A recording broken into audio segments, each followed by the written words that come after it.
ان الحمد للہ والصلاة والسلام علی اشرف الانبیاء وعلی آلہ واصحابہ من والہ اما بعد وللہ علی الناس حج البیت من استطاع الیہ سبیلا۔ ناظرین و حاضرین، میری عزیز معزز مائیں اور بہنوں، ہم مسلمان ہیں۔ پیارے نبی جناب محمد الرسول اللہ صلی اللہ علیہ وسلم کا فرمان ہے، بنی الاسلام علی خمس، اسلام 5 چیزوں سے بنتا ہے۔ پھر آپ نے وہ 5 چیزیں گنوائی۔ آپ نے فرمایا سب سے پہلی چیز شہادت اللہ الہ الا اللہ وان محمدً عبدہ ورسولہ۔ تم اس بات کی شہادت دو کہ اللہ کے علاوہ تمہارا کوئی الہ نہیں، تمہارے رہبر، تمہارے رہنما صرف اور صرف محمد الرسول اللہ ہیں صلی اللہ علیہ وسلم۔ دوسری بات آپ نے یہ سمجھائی اقام الصلاۃ، نماز کو قائم کرنا۔ دن اور رات میں 5 نمازیں اللہ نے فرض کی ہیں، ان کو ادا کرنا یہ مسلمانی ہے۔ تیسرا فرمایا ایتاء الزکوٰۃ، اگر اللہ نے مال دیا ہے تو 40 میں سے 1 اللہ کا حق نکالنا۔ چوتھا وتصوم رمضان، رمضان کے روزے رکھنا۔ اور 5واں وہ وتحج البیت من استطاع الیہ سبیلا، اگر اللہ نے طاقت دی ہے تو پھر اللہ کے گھر بیت اللہ کا حج کرنا۔ اللہ مالک کا آپ پہ یہ بہت بڑا فضل اور احسان ہے، بحیثیت مسلمان پہلے 4 عمل تو انسان اپنے گھر کے اندر کر لیتا ہے، لیکن یہ جو 5ویں بنیاد اور اساس ہے، یہ ہمیں ایک طویل سفر اختیار کر کے مغرب کے اندر مکہ مکرمہ، ایک مقدس اور مطہر شہر ہے، وہاں جانا پڑتا ہے، اور وہاں مختلف وقتوں میں مختلف کام کرنے پڑتے ہیں جنہیں حج کہتے ہیں۔ میں آپ کو اس بات پہ مبارک دیتا ہوں کہ اللہ مالک نے اس سال آپ وہ خوش نصیب ہیں جنہیں اپنے گھر کی زیارت حج کے لیے چنا ہے۔ اللہ رب العزت آپ کا یہ عمل اپنی بارگاہ میں قبول فرما لے، اور یاد رکھیں اگر یہ عمل قبول ہو جائے تو نبی کریم صلی اللہ علیہ وسلم نے ارشاد فرمایا الحج المبرور لیس لہ جزاء الا الجنہ، جس بندے کا حج قبول ہو جائے اس کا بدلہ جنت کے علاوہ کوئی نہیں ہے۔ اللہ آپ سب کو جس طرح اللہ کے گھر میں یہاں جمع ہوئے ہیں، اللہ ہم سب کو جنت میں اسی طرح جمع فرما لے۔ ایک حدیث میں رسول اللہ صلی اللہ علیہ وسلم نے فرمایا جس بندے کا حج قبول ہو جائے، جب وہ حج کر کے واپس لوٹتا ہے، اللہ اس بندے کو اس طرح پاک کر دیتے ہیں جس طرح پہلے دن کا بچہ ماں کے بطن سے پیدا ہوتا ہے، اس پہ کوئی گناہ نہیں ہوتا، اللہ حاجی کو گناہوں سے اس طرح پاک کر دیتا ہے۔ اور ایک دن حج کے اندر آپ کا ایسا بھی آئے گا جسے یوم العرفہ کہتے ہیں، پورے سال کے اندر لوگ بہت سے معافیاں مانگتے ہیں، لیکن جتنے لوگوں کو اللہ یوم العرفہ کے دن جہنم سے آزاد کرتا ہے کسی دن نہیں کرتا۔ اللہ رب العزت ہم سب کو اس دن جہنم سے آزاد فرما دے۔ میرے عزیز بھائیوں اور بہنوں،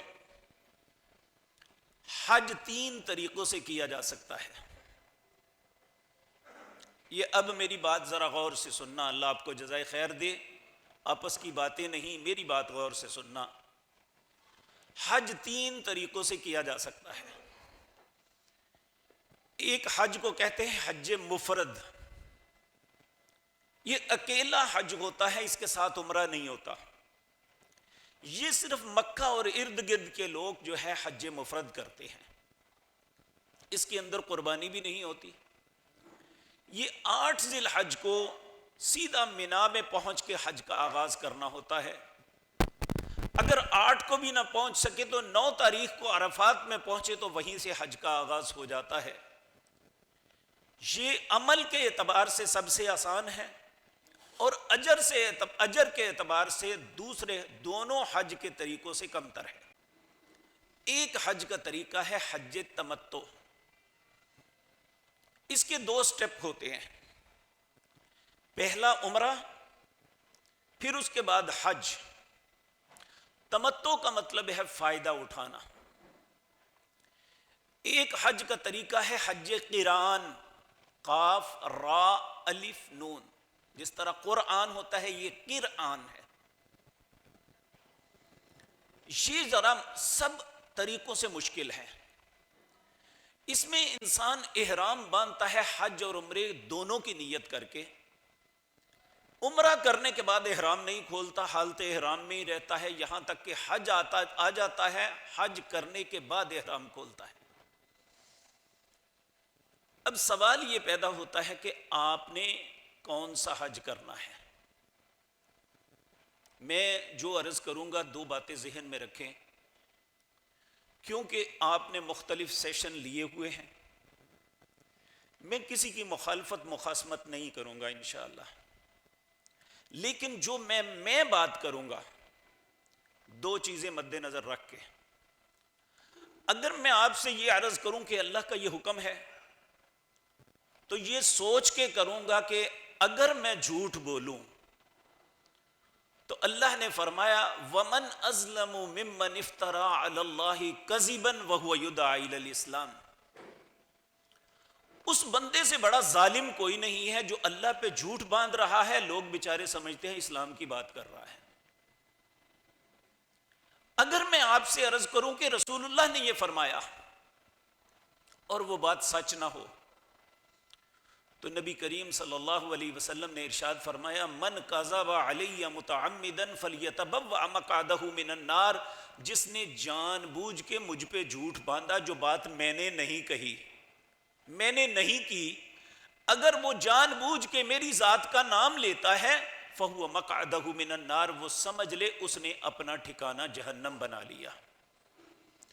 تو یہ دونوں باتیں ذہن میں رکھ کے میں انشاءاللہ آپ کے سامنے عرض کروں گا۔ اور یہ بات یاد رکھیں، نبی کریم صلی اللہ علیہ وسلم نے اپنی زندگی میں ایک حج کیا۔ ہجرت کے 8ویں سال مکہ فتح ہوا، ہجرت کے 9ویں سال جب پہلا حج کا سیزن آیا تو نبی کریم خود تشریف نہیں لے گئے، آپ نے حضرت ابو بکر کو امیر حج بنا کے بھیجا۔ کیوں؟ اس لیے کہ ابھی مشرکین مکے کے اندر تھے اور وہاں ابھی پوری طرح طہارت نہیں ہوئی تھی۔ حضرت ابو بکر صدیق رضی اللہ تعالیٰ عنہ جب حج کے لیے گئے تو اللہ نے سورت توبہ کی 40 آیتیں نازل فرمائی، تو نبی کریم نے وہ حضرت علی کو سکھا کے کہا جا کے ابو بکر کو کہنا حج اکبر کے دن یعنی 9 یا 10 ذی الحج کو جب سب لوگ جمع ہوں تو ان کو یہ سنانا۔ ان میں کیا تھا؟ یا ایھا الذین آمنوا انما المشرکون نجس فلا یقربوا المسجد الحرام بعد عامہم ھذا، اے مشرکو اب یہاں سے نکل جاؤ، آج کے بعد کوئی مشرک یہاں نہیں آ سکتا۔ آپ جب جائیں گے نا انشاءاللہ مکہ مکرمہ میں، جب جدے سے جائیں گے تو رستے میں ایک آتا ہے باب مکہ، جس طرح قرآن کی رحل بنی ہوئی ہے نا، اس طرح رحل بنی ہوئی ہے، اس سے تھوڑا سا پہلے دائیں طرف ایک رستہ جاتا ہے، لکھا ہوگا الطریق لغیر المسلمین، جو غیر مسلمان ہیں وہ سیدھے نہیں جا سکتے، وہ بائی پاس سے باہر و باہر آگے چلے جائیں۔ اور جو مکے کے اندر رستہ جاتا ہے تو وہاں لکھا ہوگا اس رستے سے فقط مسلمان داخل ہو سکتا ہے۔ اس زمانے سے لے کر آج تک کوئی کافر مکے میں نہیں، نہ مدینے میں جا سکا۔ تو نبی کریم صلی اللہ علیہ وسلم 10 ہجرت کے 10ویں سال پھر آپ بنفس نفیس حج کے لیے تشریف لے گئے۔ آپ کے ایک صحابی تھے جابر بن عبداللہ، یہ ایک پڑھے لکھے نوجوان تھے۔ انہوں نے اس وقت اعلان کیا کہ میں نبی کریم صلی اللہ علیہ وسلم کے حج کا طریقہ قلم بند کروں گا، لکھوں گا، اور مدینے سے نکل کے حج کرنے سے لے کر واپس آنے تک جو جو معاملات ہوئے حضرت جابر نے وہ لکھے۔ یہ سارے کے سارے صحیح مسلم کتاب الحج کی حدیث نمبر 2 ہے۔ جو عالم دین ہو یا غیر عالم، اگر رسول اللہ کے حج کے طریقے کو دیکھنا، پڑھنا، سیکھنا، اپنی آنکھوں سے آپ کے حج کا مشاہدہ کرنا چاہتا ہے تو وہ صحیح مسلم کتاب الحج حضرت جابر کی روایت نکال لے۔ اس میں جتنی تفصیل ہے کسی اور نے نہیں، باقی مختلف وقتوں میں مختلف صحابہ نے جو دیکھا وہ بھی بیان کیا۔ تو جو شخص حج کرنا چاہتا ہے یا حج کو سمجھنا چاہتا ہے وہ حضرت جابر کی روایت سے مستغنی نہیں ہو سکتا۔ تو میرے عزیز بھائیو، نبی کریم صلی اللہ علیہ وسلم جب مدینہ منورہ سے نکلے، میقات پہ پہنچے، احرام باندھا تو آپ نے حج قران کی نیت سے احرام باندھا۔ یہ بات وہ ضمناً بات آ گئی۔ اب میں عرض کروں گا آپ نے حج کون سا کرنا ہے اور کیوں کرنا ہے۔ آپ نے حج قران کی نیت سے احرام باندھا۔ آپ کے ساتھ 1,00,000 سے زیادہ لوگ تھے، سب نے حج قران کی نیت سے احرام باندھا۔ جب آپ کافی فاصلہ کر کے آگے آئے، ایک مقام پہ پہنچے تو اللہ کی طرف سے وحی آئی۔ آپ نے پھر لوگوں سے یہ بات فرمائی کہ جو شخص اپنے ساتھ گھر سے قربانی لے کے آیا ہے وہ اپنے اسی احرام کو قائم رکھے، یعنی حج قران پہ رہے۔ جو اپنے ساتھ قربانی نہیں لایا، اس نے مکے سے جا کے قربانی خرید کے کرنی ہے، وہ حج تمتع کرے۔ پھر سب لوگوں نے اللہ کے نبی کے حکم کے مطابق اپنے جو نیت کی ہوئی تھی اسے چینج کیا کہ حج تمتع کی نیت کر لی۔ صرف 2 لوگ تھے جنہوں نے حج قران کیا، ایک رسول اللہ خود، ایک حضرت ابو طلحہ انصاری رضی اللہ تعالی عنہ۔ یہ دونوں ہی قربانیاں ساتھ لائے تھے۔ تیسری شخصیت تھے سیدنا علی رضی اللہ تعالی عنہ۔ یہ یمن میں نبی کریم نے بھیجا تھا کہ وہاں سے میرے لیے قربانیاں خرید کے لاؤ، کیونکہ نبی کریم نے یہاں 100 اونٹ قربان کیا تھا۔ تو آپ نے فرمایا یمن سے میرے لیے قربانیاں خرید کے لاؤ۔ تو جب حضرت علی رضی اللہ تعالی عنہ یمن سے قربانیاں لے کے آئے میقات پہ، تو انہوں نے وہاں پہ نیت کی، اے اللہ میں اسی چیز کی نیت کرتا ہوں جو نیت رسول اللہ نے فرمائی تھی۔ اب 3 لوگوں کے علاوہ سب نے حج تمتع کیا۔ تمتع کا مطلب ہے فائدے والا حج۔ جو شخص، اس لیے علماء کا 14 صدیوں میں اتفاق ہے اس بات پہ کہ چونکہ رسول اللہ کا حکم ہے، اس لیے افضل ترین حج جو ہے حج تمتع ہے۔ آپ نے بھی جو حج کرنا ہے وہ حج تمتع ہے۔ اس حج کے 2 سٹیپ ہیں، پہلا ہے عمرہ، دوسرا ہے حج۔ اسلام سے قبل لوگ حج اور عمرہ اکٹھا نہیں کرتے تھے۔ نبی کریم نے اس طرح ہاتھوں کو اس طرح کر کے اس طرح ملایا اور کہا جس طرح یہ انگلیاں اس میں داخل ہو گئی، اس طرح حج اور عمرہ ایک دوسرے کے اندر داخل ہو گئے۔ عام جتنے عمرے آپ کریں گے وہ نفلی ہوں گے آپ کے، لیکن جب حج تمتع کرنا ہے تو پھر یہ عمرہ جو ہے آپ کے لیے لازم ہے۔ جب کوئی بھی انسان حج یا عمرے کے لیے جاتا ہے تو نبی کریم صلی اللہ علیہ وسلم نے اطراف عالم میں آنے والے لوگوں کے لیے 5 مقام مقرر کیے ہیں، ان مقامات کو میقات کہتے ہیں۔ میقات وہ جگہ ہے جہاں سے آگے گزرنے والا شخص اس پہ دم پڑے گا اگر وہ وہاں احرام باندھ کے نیت کر کے آگے نہیں گیا۔ اگر آپ لاہور سے جدہ جاتے ہیں تو پھر آپ کا میقات یلملم ہوگا۔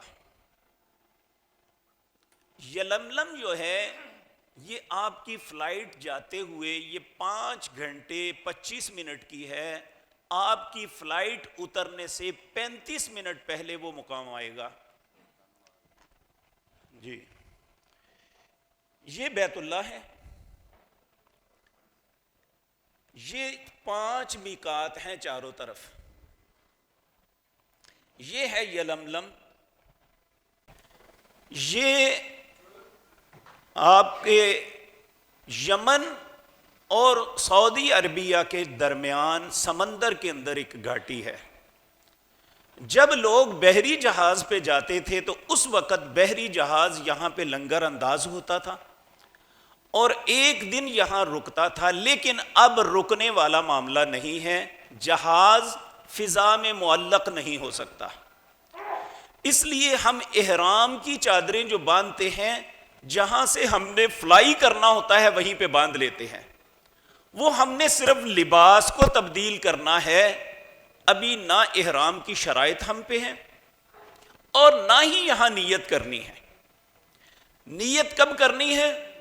یہ جہاز کا کیپٹن آپ کو آدھا گھنٹہ پہلے انفارم کرے گا کہ ہم ٹھیک 30 منٹ بعد اس مقام کے اوپر سے گزریں گے جسے یہ کہتے ہیں میقات۔ اور بعض ہمارے حجاج جو ہیں یہ سیدھے مدینہ منورہ جائیں گے اور وہ مدینہ میں رہیں گے جتنی مدت ان کا قیام ہے۔ مدینے سے جب مکے آئیں گے تو ان کا ہے ذوالحلیفہ، یہ جو ہے سفر کے اعتبار سے سب سے دور ہے۔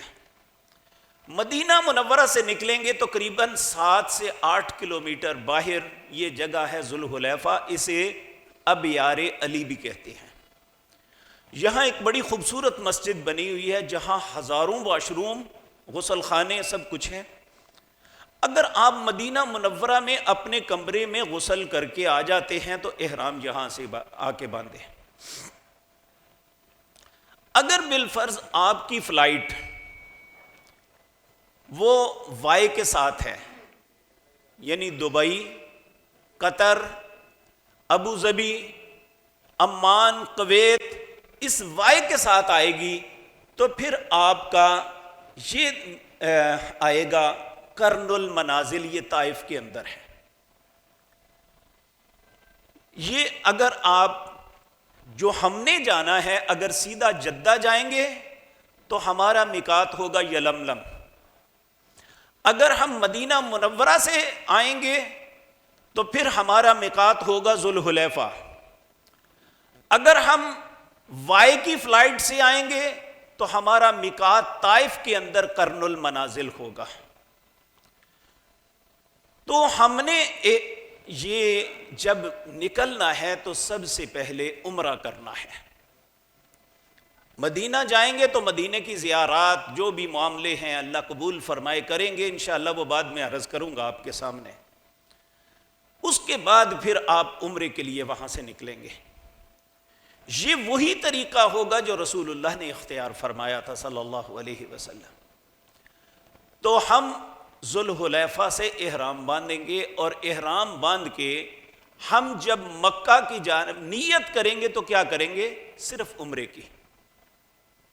پہلے جو ہم نے حج تمتع کا پہلا سٹیپ کرنا ہے وہ عمرہ کرنا ہے، اور یہاں حج کی نیت نہیں، صرف عمرے کی نیت کرنی ہے۔ اب احرام کیسے باندھنا ہے؟ یہ بیٹے چادریں دیں، وہ چادر دوسری ہے بیٹے، یہ رومال ہے۔ عمومی طور پہ جو حج ٹرینر ہوتے ہیں وہ مختلف طریقے بتاتے ہیں، اس طرح دیکھ کے رکھ دو بیٹے، مختلف طریقے بتاتے ہیں کہ اس طرح باندھو، اس طرح باندھو۔ ہم دیہاتی پنجابی لوگ ہیں، ہمارے ہاں احمد باندھنے کا وہی طریقہ ہے جو صدیوں سے آ رہا ہے۔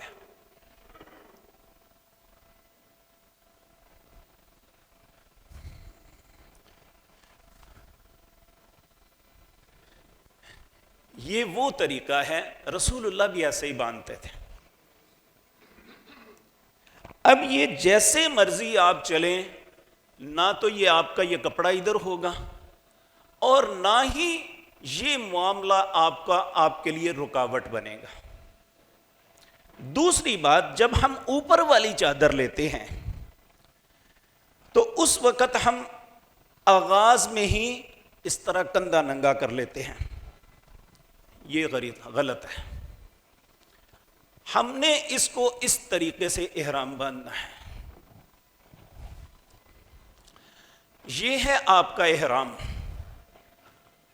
اس میں یہ عرض کروں گا، چونکہ مئی کے اندر، مئی کی آخری تاریخوں میں جب گرمی اپنے عروج پہ ہوتی ہے، یہ حج کے دن ان دنوں میں ہے۔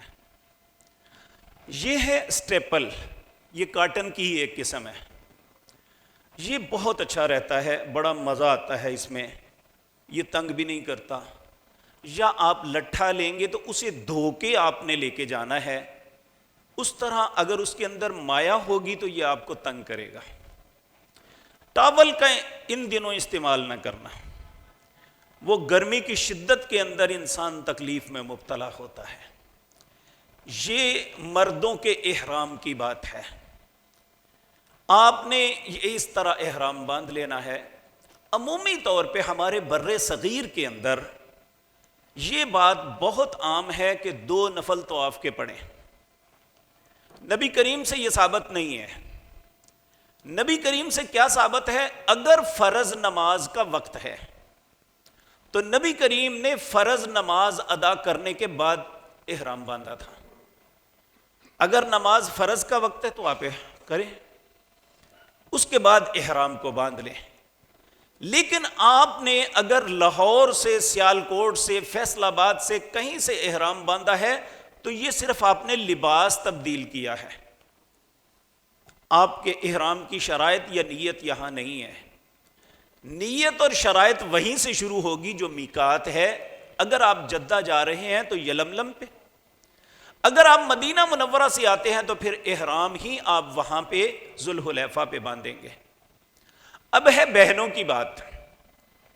بہنیں جو ہیں ان کا اپنا لباس ہی احرام ہے، لیکن چونکہ عمومی طور پہ یہ برون دینا، عمومی طور پہ ہمارا لباس ہمارے جسم کو نہیں ڈھکتا۔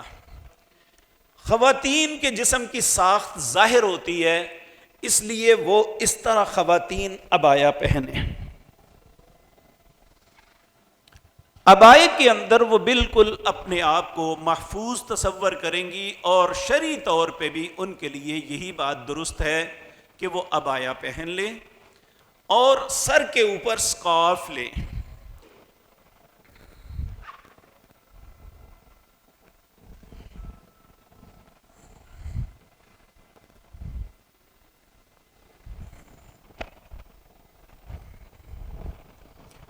اس طرح تھوڑا سا گونگٹ بھی ہو اور چہرے کے اوپر نقاب بھی نہ آئے، اس طرح سکارف جو ہیں اسے اپنے اوپر لے لیں، چاہے اس طرح کر لیں یا بکسوا وغیرہ جو لگانا چاہتی ہیں لگا لیں۔ یہ خواتین کا احرام ہوگا۔ تو آپ نے احرام کی نیت کیا کرنی ہے کہ جب آپ میقات پہ پہنچے تو آپ نے کہنا ہے اللہم لبیک عمرۃً۔ آپ دہرائیں ذرا، اللہم لبیک عمرۃً، اے اللہ میں حاضر ہوں عمرے کے لیے۔ اگر آپ حج بدل کر رہے ہیں کسی کا، ماں کا، باپ کا، بھائی کا، بہن کا، اگر بہن ہے تو اخی بھائی کے لیے، لی اخی، لی اختی بہن کے لیے، لی امی ماں کے لیے، لی ابی باپ کے لیے، جس کے لیے آپ کر رہے ہیں اس نیت میں اس کے کلمات ادا کریں۔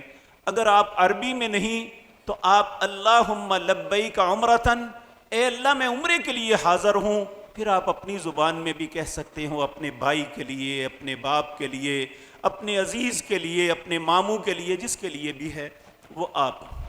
پھر آپ نے تلبیہ پکارنا ہے۔ یہاں ایک بات ذہن میں رکھیں، نبی کریم صلی اللہ علیہ وسلم نے فرمایا جب میقات کے اوپر کوئی شخص آتا ہے اور آ کے کہتا ہے اللہم لبیک عمرتن یا اللہم لبیک حجن، اگر اس کا رزق پاک ہے، اس کی نیت صحیح ہے، تو پھر آگے ہر حاجی کے ایک فرشتہ اس کا استقبال کرتا ہے، وہ کہتا ہے لبیک وسعدیک، تیری حاضری قبول کی جاتی ہے اور تیرے لیے خوش نصیبی کے دروازے کھول دیے جاتے ہیں۔ اگر خدا نخواستہ، اللہ ہم سب پہ رحم فرمائے، اگر رزق درست نہیں ہے، نیت اچھی نہیں ہے، نیت سے مراد کیا ہے؟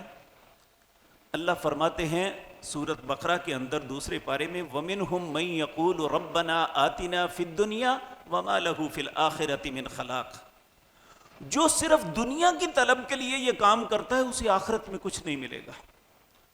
نیت کیا ہونی چاہیے؟ وَمِنْهُمْ مَنْ يَقُولُ رَبَّنَا آتِنَا فِي الدُّنْيَا حَسَنَةً وَفِي الْآخِرَةِ حَسَنَةً وَقِنَا عَذَابَ النَّارِ، اے اللہ میں دنیا اور آخرت دونوں کی بھلائیوں کے لیے تیرے حضور حاضر ہوا ہوں۔ تو اگر خدا نخواستہ نیت ٹھیک نہیں یا رزق ٹھیک نہیں تو وہ فرشتہ کیا کہتا ہے؟ اللہ لبیک ولا سعدیک، تیرے لیے کوئی خوش نصیبی نہیں اور تیرے لیے کوئی بھلائی کا دروازہ نہیں کھولا جائے گا اور تیری حاضری بھی قبول نہیں۔ اللہ ہم سب پہ رحم فرمائے۔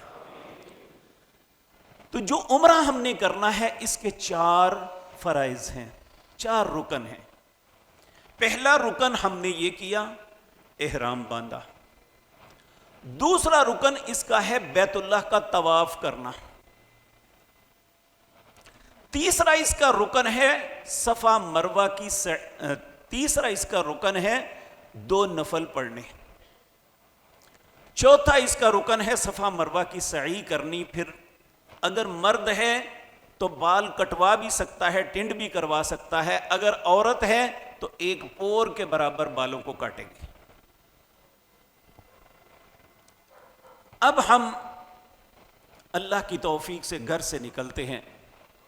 نبی کریم صلی اللہ علیہ وسلم نے فرمایا جب ایک مسلمان اپنے گھر سے نکلتا ہے اور یہ پڑھتا ہے بسم اللہ توکلت علی اللہ، اے اللہ میں تیرے بھروسے پہ گھر سے نکل رہا ہوں، لا حول ولا قوت الا باللہ، نیکی اور برائی کو گھیرنے والی قوت تیرے علاوہ کوئی نہیں ہے، تو نبی کریم نے فرمایا مسلمان کے دروازے پہ اللہ ایک فرشتے کو بھیجتے ہیں جس کے ہاتھ میں ایک سفید جھنڈا ہوتا ہے، وہ کہتا ہے اللہ کے بندے تیرے لیے خوش نصیبی ہے، تو نے اللہ کے حوالے کر کے مجھے اپنا محافظ بنا لیا، اب جب تک تو واپس اپنے گھر نہیں آئے گا میں تیری حفاظت کروں گا۔ تو گھر سے نکلتے وقت کیا پڑھنا ہے؟ بسم اللہ توکلت علی اللہ لا حول ولا قوت الا باللہ۔ پھر اس کے بعد آپ نے سواری پہ سوار ہونا ہے۔ نبی کریم صلی اللہ علیہ وسلم جب سوار ہوتے تو یہ پڑھتے سبحان الذی سخر لنا ھذا وما كنا له مقرنین وانا الی ربنا لمنقلبون، پاک ہے وہ ذات جس نے اس سواری کو میرے ہاتھ میں مسخر کر دیا۔ اس کا کیا مطلب ہے ذرا سوچ سکتے ہیں؟ سورۃ یاسین کے اندر ایک آیت ہے، اللہ فرماتے ہیں وَآیَةٌ لَهُمْ أَنَّا حَمَلْنَا ذُرِّيَّتَهُمْ فِي الْفُلْكِ الْمَشْحُونِ، یہ میری نشانیوں میں سواری بھی ایک نشانی ہے جس پہ انسان سوار ہو کے سفر کرتا ہے۔ وَإِن نَّشَأْ نُغْرِقْهُمْ فَلَا صَرِيخَ لَهُمْ وَلَا هُمْ يُنْقَذُونَ، اگر میں چاہوں تو رستے میں غرق کر دوں، اس کی آواز بھی گھر والوں تک نہ پہنچے۔ الا رحمتا منا ومتاعا الی حین، اگر ایک شخص سفر پہ جا کے خیر و سلامتی کے ساتھ واپس آتا ہے تو اللہ کہتا ہے یہ میری رحمت ہے۔ اس لیے ہم کہتے ہیں سبحان الذی سخر لنا ھذا، پاک ہے وہ ذات جس نے اس سواری کو میرے ہاتھ میں مسخر کیا۔ وَإِنَّا إِلَىٰ رَبِّنَا لَمُنْقَلِبُونَ، میں تو نہیں سے کنٹرول کرنے والا تھا۔ وَمَا كُنَّا لَهُ مُقْرِنِينَ، میں اسے کنٹرول کرنے والا نہیں تھا۔ وَإِنَّا إِلَىٰ رَبِّنَا لَمُنْقَلِبُونَ، مجھے لوٹ کے اپنے رب کے حضور ہی جانا ہے۔ تو جب سواری پہ سوار ہونا ہے تو 3 دفعہ آپ کہتے اللہ اکبر، اللہ اکبر، اللہ اکبر، سبحان الذی سخر لنا ھذا وما كنا له مقرنین۔ پھر اس کے بعد آپ جب جہاز پہ سوار ہوں گے تو پھر یہ دعا بھی آتی ہے، بسم اللہ مجریہا ومرساہا ان ربی لغفور الرحیم، یا وہ پہلی دعا بھی پڑھ سکتے ہیں، سبحان الذی سخر لنا ھذا وما كنا له مقرنین۔ اللہ آپ سب کی حفاظت فرمائے۔ جس وقت جہاز اوورٹیک کرتا ہے نا، یہ بہت مشکل مرحلہ ہوتا ہے، اللہ ہی ہے جو اسے اڑا دیتا ہے، وگرنہ حقیقت بات یہ ہے کہ دنیا کی ٹیکنالوجی کے میں یہ تو قوت نہیں ہے۔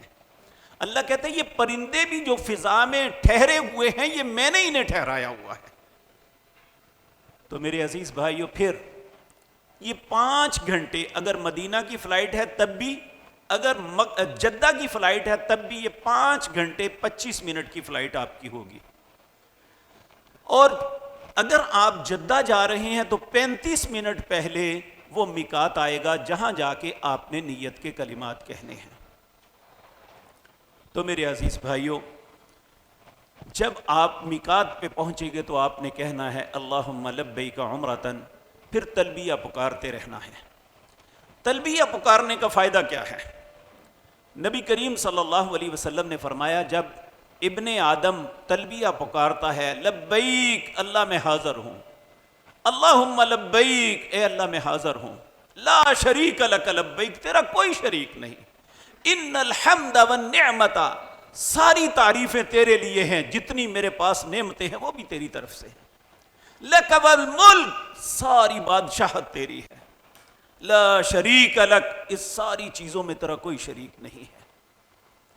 نبی کریم نے فرمایا دائیں طرف جہاں تک دنیا ہے، بائیں طرف جہاں تک دنیا ہے، جب تک یہ حاجی تلبیہ پکارتا ہوا جاتا ہے، ہر پتھر، ہر مٹی اور ریت کا ذرہ، ہر درخت کا پتا اور اس کا پھول یا پھل، وہ بھی اس کے ساتھ اللہ کا تلبیہ پکارتا ہے۔ اس لیے مردوں کو چاہیے کہ آواز کے ساتھ تلبیہ پکاریں، خواتین کے لیے ہیں کہ ان کی آواز ان کے اپنے تک رہے، ان کی آواز دوسرے لوگ نہ سنیں۔ یہ تلبیہ پکارتے ہوئے آپ نے جانا ہے۔ اگر نیند آ جاتی ہے تو کوئی بات نہیں، آپ مکہ مکرمہ میں پہنچیں گے، جب جدہ میں اتریں گے، یہ تقریباً آپ کے 6 گھنٹے کی فلائٹ، 5-6 گھنٹے پہلے تقریباً گھر سے نکلنے سے جدہ ایئرپورٹ تک آپ کو تقریباً 20 گھنٹے لگ جائیں گے مختلف مراحل سے۔ پھر یہاں سے مکہ جانے کے لیے بھی 2 سے 3 گھنٹے لگیں گے، کیونکہ رستے میں ان کی انٹری وغیرہ ہوتی ہے۔ تو آپ نے جب بھی یاد آنا ہے تلبیہ کو پکارنا ہے۔ جب جدہ ایئرپورٹ پہ اتریں گے، ویسے یہ ہے کہ روڈ ٹو مکہ کے تحت اس دفعہ آپ کا سامان آپ کو لینا نہیں پڑے گا، آپ یہاں لاہور یا کسی بھی اسٹیشن پہ بک کروائیں گے، آپ کے ہوٹل میں وہ آپ کو ملے گا۔ یہ مجھے پتہ چلا ہے لیکن کنفرم نہیں ہے، پہلے اسلام آباد سے تو تھا لیکن مجھے پتہ چلا ہے کہ اس وقت یہاں سے بھی ہے۔ آپ اس بات کو کنفرم کر لیجئے گا کہ کیا واقعتاً ہمارے ساتھ بھی ایسا ہوگا یا ہم نے جدہ ایئرپورٹ پہ اپنا سامان خود وصول کرنا ہے۔ تو جب آپ جدہ میں اتریں گے امیگریشن کے بعد، آپ کو آپ کا معلم مختلف بسوں میں بٹھا کے آپ کے ہوٹل میں لے جائے گا۔ اگر آپ سمجھتے ہیں کہ آپ تھک چکے ہیں، کیونکہ یہ تقریباً 24 گھنٹے گزر گئے ہوں گے، تو آپ کچھ دیر آرام بھی کر سکتے ہیں۔ آرام کرنے کے بعد پھر اٹھیں فریش ہو کے، تو پھر آپ عمرے کی ادائیگی کے لیے نکلیں. یاد رکھیں جب آپ عمرے کی ادائیگی کے لیے نکلیں تو اس وقت باوضو ہونا ہے. چاہے ہوٹل سے وضو کر لیں، چاہے آپ وہ حرم کے باہر جو واش رومز بنے ہوئے ہیں وہاں جا کے وضو کر لیں. دو چیزوں کے لیے وضو فرض ہے، ایک نماز کے لیے، ایک بیت اللہ کے طواف کے لیے. یہ دو باتوں کے لیے وضو فرض ہے. یہاں کچھ باتیں میں بھول گیا ہوں، میں عرض کر دوں. خواتین جو ہیں یہ جرابیں پہن سکتی ہیں، شوز یا جوگر بھی پہن سکتی ہیں. مردوں کے لیے ضروری ہے، یہاں ہمارے ایک بات بڑی شد و مد سے کی جاتی ہے کہ پاؤں کے اوپر یہ چیز ننگی ہونی چاہیے، اور لوگوں کو چپلیاں پہنا دیتے ہیں. یہ ظلم ہے. رسول اللہ نے صرف ٹخنوں کو ننگا رکھنے کا حکم دیا ہے، اس پب کے متعلق رسول اللہ کا حکم کہیں نہیں ہے. ٹھیک ہے، آپ اگر شک سے بچنا چاہتے ہیں اس طرح کی سینڈل پہنے، کھلی جوتی پہن کے نہ جائیں، کیونکہ اب آپ کو بہت زیادہ چلاتے ہیں کہ آپ نے بیت اللہ کے اندر جانا ہے تو پورا چکر لگوا کے لے جاتے ہیں. چپلی پہنے ہوئے چل نہیں سکتا بندہ. آپ کوشش کریں کہ اس طرح کی سافٹ سینڈل کوئی ایسی مل جائے تو وہ پہن لیں. اگر بعض لوگ شوگر کے مریض ہیں، وہ ان کے لیے مشکل ہے، یہ والی جراب بھی پہن سکتے ہیں. یہ ادھر آئیں گے، کندھا ذرا یہ والا موزہ اس میں یہ بھی آپ پہن سکتے ہیں. اور اسی طرح یہ ایسا جوتا یا ایسا فلیٹ جو آپ کے ٹخنوں سے نیچے ہو، یہ بھی آپ پہن سکتے ہیں. بلکہ بہت سے حجاج چونکہ پتھر پہ چلنا ان کا معمول نہیں ہوتا، جب وہ عمرہ کر کے فارغ ہوتے ہیں تو پاؤں میں چھالے پڑ جاتے ہیں، کئی دنوں تک بیچارے تکلیف میں رہتے ہیں. تو یہ بات یاد رکھیں، اسلام کسی سختی کا نام نہیں ہے. اللہ رب العزت نے قرآن کریم میں فرمایا یرید اللہ بکم الیسر ولا یرید بکم العسر. اللہ تمہارے لیے آسانی چاہتا ہے، مشکل نہیں چاہتا. اس لیے آپ سکیچر یا کوئی بھی آپ ایک جوتا اپنے ساتھ رکھیں. اور یاد رکھیں مکہ مکرمہ میں عموماً جوتا رکھ کے بندہ بھول جاتا ہے، پریشان ہوتا ہے. اس لیے وہ 2 تنیوں والا ایک بیگ ہوتا ہے، چھوٹا سا تھیلا سا پیراشوٹ کا. میں گھر میں ڈھونڈتا رہا، نہیں مل سکا، میں بازار سے ہی لیا تھا، آپ کو دکھاتا. میرا خیال ہے کہ آپ کو وہ حجاج کے سامان میں ملے گا. آپ نے اپنا جوتا اتار کے اپنی کمر پہ رکھ لینا ہے، ٹھیک ہے. اور ایک جوتا آپ نے یاد رکھیں، اگر تو وہی صاف ہے آپ اس جوتے میں طواف بھی کر سکتے ہیں، سعی بھی کر سکتے ہیں. اگر بالفرض صاف نہیں تو آپ ایک صاف جوتا اپنے ساتھ رکھ لیں. کم از کم سعی جو ہیں آپ ننگے پاؤں نہ کریں، کیونکہ ننگے پاؤں کرنے سے وہاں جب وہ چڑھائی آتی ہے نا، وہاں کٹ لگائے گئے ہیں، وہاں عموماً پاؤں ہمارے چھل جاتے ہیں. پھر کئی دنوں تک انسان بخار میں، تکلیف میں، اذیت میں وہ حرم میں نماز پڑھنے تک نہیں جا سکتا. اس لیے ہمارے بعض لوگ جنہوں نے لوگوں کو اس مشکل میں ڈال دیا ہے کہ چپلی کے علاوہ کچھ نہیں پہن سکتے، وہ غلط کہتے ہیں. میں اللہ سے ڈرتے ہوئے یہ بات عرض کرتا ہوں کہ رسول اللہ نے ایسا حکم نہیں دیا. تو اس لیے ہم اپنے آپ کو کسی مشکل میں مبتلا نہ کریں. نبی کریم صلی اللہ علیہ وسلم نے ایک بزرگ کو دیکھا، اس کے دونوں بچوں نے ایک اس طرف پکڑا ہوا ہے، ایک اس طرف، وہ پاؤں گھسیٹ گھسیٹ کے چل رہا ہے. آپ نے فرمایا تمہارے پاس سواری نہیں ہے؟ انہوں نے کہا سواری تو ہے، ہم نے نیت کی ہے کہ پیدل کرنا ہے. آپ نے فرمایا یہ کون سا دین ہے؟ اپنے آپ کو اذیت میں مبتلا کرنا یہ کون سا دین ہے؟ اسے سوار کراؤ، اور تمہاری نیت درست نہیں ہے.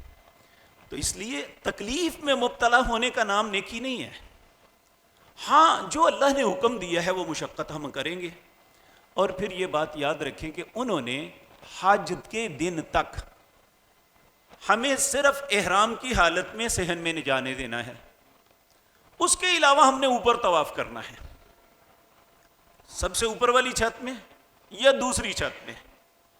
تو وہاں جوتے کے بغیر طواف کرنا یہ نادانی ہے، کیونکہ وہاں لازمی بات ہے یا کوئی ٹھوکر لگ جاتی ہے یا کوئی اور تکلیف آ جاتی ہے. وہاں آپ جوتا پہن کے صاف کریں. تو میرے عزیز بھائیوں، کوئی بات نہیں، ٹھیک ہے، اچھا. تو میرے عزیز بھائیوں، پھر جب آپ گھر سے نکلیں گے تلبیہ پکارتے ہوئے بیت اللہ کے دروازے پہ پہنچتے ہیں، تو آپ نے جو مسجد میں داخل ہونے کی دعا ہے اسی دعا کو پڑھتے ہوئے اندر داخل ہونا ہے. اللہم افتح لی ابواب رحمتک، اے اللہ میرے لیے اپنی رحمت کے دروازوں کو کھول دے. ایک لمبی دعا ہے، اگر کسی کو یاد ہو تو وہ بھی پڑھ سکتا ہے.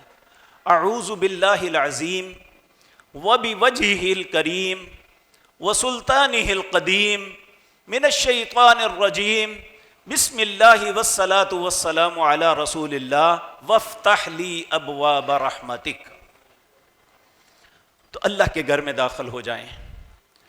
اب یہ جو آپ نے احرام کی چادر اس طرح اپنے ڈالی ہوئی تھی، یہ جب آپ نے بیت اللہ کو سامنے دیکھ لینا ہے.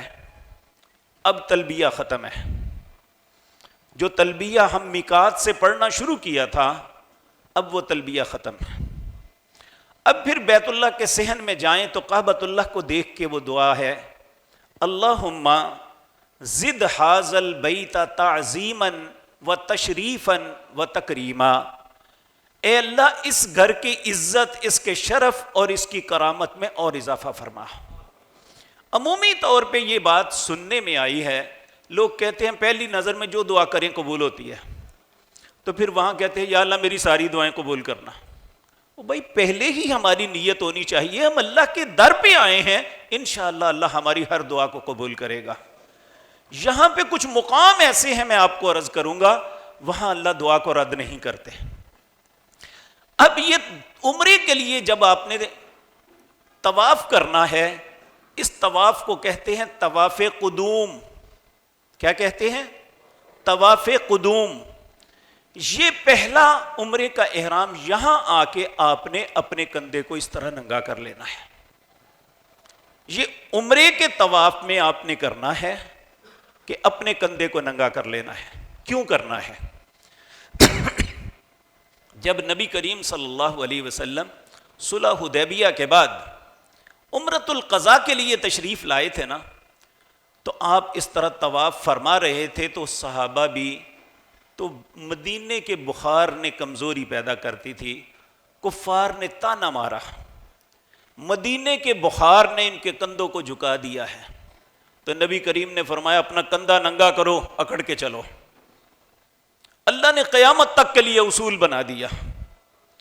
اب جب یہ طواف کرنا ہے اسے طواف قدوم کہتے ہیں، اور اس طواف کے پہلے 3 چکر جو ہے وہ رمل کرنا ہے. رمل یہ ہوتا ہے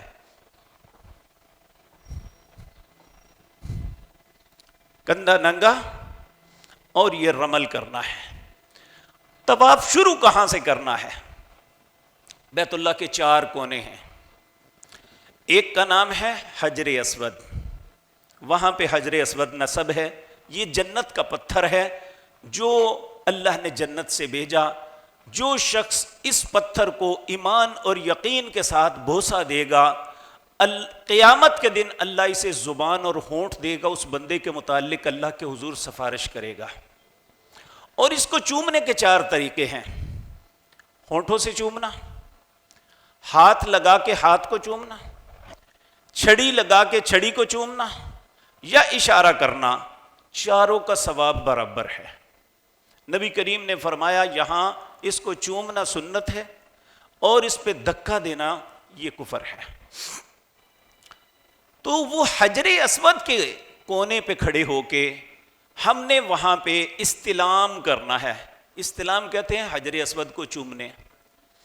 ہم نے وہاں اگر وہاں تک نہیں پہنچ سکتے تو پھر جہاں کھڑے ہیں وہاں دایاں ہاتھ اٹھانا ہے، دایاں ہاتھ اٹھا کے کہنا ہے اب اس طرف ہے ہمارے حجر اسود، ہم نے اس طرف اینٹی کلاک چلنا ہے، تو اس طرف کھڑے ہو کے ہم نے ایسے نہیں کرنا، ایسے ہی رسول اللہ صلی اللہ علیہ وسلم سیدھا ہاتھ اس طرح کر کے کہا بسم اللہ اللہ اکبر، اور وہاں سے چل پڑے۔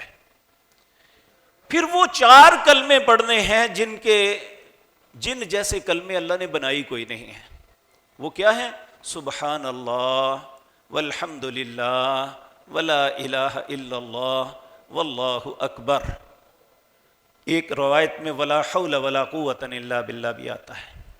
آپ یہ چلتے چڑھتے پڑھتے پڑھتے پڑھتے جب آپ چوتھے کونے پہ جائیں گے اس کو کہتے ہیں رکن یمانی، وہ حجر جو ہے یعنی وہ حتیم جو ہے اس سے گزر کے آپ جب آخری کونے پہ جائیں گے اس کونے کو رکن کہتے ہیں، عربی زبان میں کونے کو رکن، اور اس کو یمانی یعنی یمن کی طرف ہے۔ اگر اسے دایاں ہاتھ لگ جائے اس کونے پہ، وہ جو کعبۃ اللہ کا غلاف ہے وہاں سے وہ ہٹا ہوا ہے، اگر اس کونے پہ ہاتھ لگ جائے، یہ دیکھیں ہاتھ لگ جائے تو پھر یہاں کیا کہنا ہے؟ اللہم انی اسألک العفو والعافیت فی الدنیا والآخرہ، اے اللہ مجھے دنیا اور آخرت میں عافیت عطا فرما۔ نبی کریم صلی اللہ علیہ وسلم نے فرمایا یہاں پہ اللہ نے 70,000 فرشتے کھڑے کیے ہوئے ہیں، جب انسان انہیں ہاتھ لگا کے یہ پڑھتا ہے تو وہ سارے اس کی دعا پہ آمین کہتے ہیں۔ تو اگر ہاتھ نہ لگ سکے تو اس کے طواف پہ کوئی اثر نہیں، وہ اسی طرح گزر جائے اور اس کونے سے حجر اسود تک پھر پڑھنا ہے ربنا آتنا فی الدنیا حسنۃ وفی الآخرۃ حسنۃ وقنا عذاب النار۔ کچھ لوگ اس کے ساتھ کچھ لفظ ایڈ کرتے ہیں وَأَدْخِلْنَا الْجَنَّةَ مَعَ الْأَبْرَارِ یا عزیز یا غفار، یہ رسول اللہ کی کلمات نہیں ہیں، کلمات بڑے پیارے ہیں لیکن ہمیں اسی پہ اکتفا کرنا چاہیے جو رسول اللہ نے ہمیں تلقین فرمائی۔ تو اب دوسرا چکر شروع ہو جانا ہے، پھر وہیں سے جب ہم حجر اسود کے سامنے آئیں گے تو کہیں گے بسم اللہ اللہ اکبر، پھر دوسرا چکر شروع کر دیں گے۔ 3 چکر ہم نے رمل کرنا ہے، خواتین نے نہیں، مردوں نے۔ خواتین نارمل چال چلیں گے، مردوں نے رمل کرنا ہے۔ جب یہ 3 چکر لگ جائیں گے تو پھر 4 چکر انہیں استباع کہتے ہیں، یہ نارملی چلنا ہوتا ہے۔ ہم آپ کو جو لٹریچر دیں گے اس کے اندر ایک تسبیح ہے، اس کے 7 دانے ہیں، آپ نے اس کا رنگ اپنی انگلی میں ڈال دینا ہے، ہر چکر پہ ایک دانہ ادھر کرتے چلے جائیں، آپ بھولیں گے نہیں کہ ہم نے کتنا کیا ہے، کیونکہ وہاں پہ عموماً انسان کا تعلق اپنے رب کے ساتھ ہوتا ہے، اسے یاد ہی نہیں رہتا میں نے کتنے چکر لگائے ہیں، تو اس لیے جب چکر ختم ہو آپ نے ان کا ایک دانہ آگے کر دینا ہے، تو انشاءاللہ وہ آپ کے 7 چکر اسی طرح بغیر کسی کنفیوژن کے پورے ہوں گے اللہ کی توفیق سے۔ 7 چکر جب پورے ہو جائیں اس وقت پھر وہاں دائیں طرف جب دیکھیں گے، یعنی وہاں حجر اسود کے پاس سے دائیں طرف دیکھیں گے، وہاں ایک بنا ہوا ہے، یہ چبوترا جا بنا ہوا ہے، اس کے اندر ایک پتھر ہے جس میں 2 قدموں کے نشان ہیں، یہ سیدنا ابراہیم خلیل اللہ کے قدموں کے نشان ہیں۔ اس میں جب انہوں نے بیت اللہ بنایا تھا تو اس وقت یہ پتھر لفٹ کا کام دیتا تھا معجزاتی طور پہ، جب اوپر ہونا ہوتا تو اللہ اسے بلند کر دیتا، جب وہ نیچے ہونا ہوتا تو یہ نیچے ہو جاتا، اس کے دونوں کے اندر قدموں کے نشان ہیں۔ یہاں میں ایک تاریخی بات بڑی مزیدار آپ کو عرض کروں، نبی کریم چند سال کے تھے، آپ اپنے دادا محترم وہ روزانہ عصر کی نماز کے وقت یعنی سپہر کے وقت بیت اللہ کے صحن میں آ کے اپنا فرش بچھاتے، قالین بچھاتے تو بیٹھ جاتے، چونکہ وہ مکے کے سردار تھے۔ آپ کے بیٹوں میں کسی کی جرت نہیں ہوتی تھی کہ وہ آپ کے ساتھ بیٹھتا، لیکن نبی کریم ہمیشہ آپ کی گود میں جا کے بیٹھتے۔ ایک دن ایک بندہ طواف کر رہا تھا، وہ جب بھی گزرتا آ کے یہاں کھڑا ہو جاتا، نبی کریم ابھی چھوٹے سے تھے، ان کی طرف دیکھنا شروع کر دیتا۔ جب ایک دفعہ، دو دفعہ، تین دفعہ یہ ہوا تو عبد المطلب جو آپ کے دادا محترم تھے، انہوں نے پوچھ لیا، بھائی کیا مسئلہ ہے تمہیں، کیا دیکھتے ہو؟ وہ پوچھنے لگا، سردار یہ بچہ کون ہے؟ وہ کہنے لگے یہ میرا پوتا ہے۔ کہنے لگے کعبہ کی رب کی قسم ہے، وہ جو قدموں کے نشان ہیں ابراہیم کے اور اس بچے کے قدموں کے نشان دونوں ایک جیسے ہیں۔ یعنی ابھی رسول اللہ بچے تھے، اس نے آپ کے قدموں کو دیکھ کے کہا کہ سیدنا ابراہیم کے جو قدموں کے نشان ہیں اور اس پیارے بچے کے قدموں کے نشان جو ہیں ایک جیسے ہیں۔ تو یہ اللہ نے ابراہیم علیہ السلام کو جب عزت و شرف سے نوازا تو کہا وَاتَّخِذُوا مِن مَّقَامِ إِبْرَاهِيمَ مُصَلًّى، یہ مقام ابراہیم کو تم نماز جائے نماز پکڑو، یہاں نماز پڑھو آ کے۔ طواف کرنے کے بعد آپ نے جو 2 نفل طواف کے پڑھنے ہیں وہ مقام ابراہیم پہ آ کے پڑھنے ہیں۔ اگر خدا نخواستہ رش کی وجہ سے آپ کو جگہ نہیں ملتی تو پھر آپ جہاں بھی پڑھ سکتے ہیں، کوئی ممانعت نہیں ہے۔ یہاں پہ آ کے آپ نے یہی کہنا ہے وَاتَّخِذُوا مِن مَّقَامِ إِبْرَاهِيمَ مُصَلًّى، پھر آپ نے اپنا کندھا ڈھانپ لینا ہے، کیونکہ ننگا کندھا ہوگا، بہت سے لوگوں کو آپ دیکھیں گے وہ ننگے کندھے سے نماز پڑھ رہے ہیں۔ ننگا کندھا ہو تو نماز نہیں ہوتی۔ آپ نے یہاں 2 رکعت پڑھنی ہے اس طواف کی، اور ان 2 رکعتوں میں رسول اللہ کی سنت یہ ہے کہ پہلی رکعت میں آپ قل یا ایھا الکافرون پڑھتے ہیں، دوسری رکعت میں آپ قل ھو اللہ احد پڑھتے ہیں۔ جب آپ یہ 2 رکعتیں پڑھ لیں گے تو پھر اس کے بعد ملتزم لائیں گے۔ یہ بیت اللہ کا دروازہ ہے، یہ اس کے ساتھ تقریباً 3 بندے کھڑے ہونے کی جگہ ہے، حجر اسود سے لے کر بیت اللہ کے دروازے۔ لوگ عموماً ملتزم سمجھتے ہیں بیت اللہ کے دروازے کو، حالانکہ ملتزم بیت اللہ کے دروازے اور حجر اسود کے درمیان جو جگہ ہے، یہاں زیادہ سے زیادہ 3 آدمی کھڑے ہو سکتے ہیں۔ اگر ممکن ہو تو یہاں چمٹ کے جا کے دعا کریں، یہ قبولیت کی جگہ ہے۔ نبی کریم اس دیوار کے ساتھ اس طرح لگ جاتے، دائیں گال سینہ اور دونوں ہاتھ ساتھ لگا دیتے، اور یہ دیکھیں نا جس طرح یہ شخص لگا ہوا ہے، دائیں گال سینہ مبارک اور دونوں ہاتھ اس طرح ساتھ لگا کے، جس طرح بچہ ماں کے ساتھ لپٹ کے روتا ہے اس طرح اللہ کے سامنے یہاں روئے۔ اور یقین جانیے میری زندگی کا تجربہ ہے، جہاں جو بھی مانگا ہے اللہ نے دیا ہے، اللہ رب العزت۔ لیکن اگر بالفرض، کیونکہ حج کے دنوں میں رش بہت زیادہ ہوتا ہے، خصوصاً جو ہمارے بزرگ ہیں، ہماری ماؤں بہنیں ہیں، یہ عموماً وہاں تک نہیں پہنچ پاتی رش کی وجہ سے، تو وہ جہاں بھی دعا کریں گے انشاءاللہ اللہ ملتزم ہی سمجھیں گے، کیونکہ وہ اپنی بیماری، اپنی نقاہت یا اپنے بڑھاپے کی وجہ سے وہاں نہیں پہنچ سکے، تو اللہ جہاں بھی وہ ہوں گے اللہ انشاءاللہ ان کی دعا کو قبول کریں گے۔ میرے عزیز بھائیو، یہاں سیر ہو کے دعائیں کریں۔ جب آپ دعائیں کر کے فارغ ہو جائیں تو پھر اس کے بعد پیچھے آپ کو کولر نظر آئیں گے، وہاں عموماً کولروں میں ٹھنڈا پانی ہوتا ہے، یہ ٹیکنیکل بات ہے، ٹھنڈا پانی ہوتا ہے۔ ان سارے کولروں کے اندر ایک کولر کے اوپر لکھا ہوگا غیر مبرد، نان کولڈ۔ آپ نے جاتے ہی ٹھنڈا پانی نہیں پینا، وگرنہ گلا بھی خراب، بخار بھی ہو جائے گا، کیونکہ انسان تھکا ہوا، گلا خشک ہوا، سارا کچھ ہوتا ہے، تو جب وہاں فوری طور پہ ٹھنڈا پانی عموماً پی لیتے ہیں، اور چونکہ اس پانی کو بے تحاشا پینا ہوتا ہے، تو آپ غیر مبرد، جو غیر ٹھنڈا نہیں ہے، کولڈ پانی نہیں ہے، اسے نہیں پینا، جو کولڈ نہیں ہے اسے پینا ہے۔ پہلے پینا ہے، پھر سر پہ بھی بہانا ہے، خواتین نے بھی مردوں نے بھی۔ پھر اس کے بعد آپ یہ پانی دیکھو نا، یہ لکھا ہوا ہے ناٹ کولڈ غیر مبرد، باقی یہ بھی ٹھنڈا ہے، یہ بھی ٹھنڈا ہے، یہ بھی ٹھنڈا ہے۔ تو اگر آپ مکس کر لیں تو تب بھی کوئی بات نہیں ہے کہ کچھ ٹھنڈا ہو جائے کچھ دوسرا ہو جائے جو آپ کو تکلیف نہ دے، اللہ آپ کی حفاظت فرمائے۔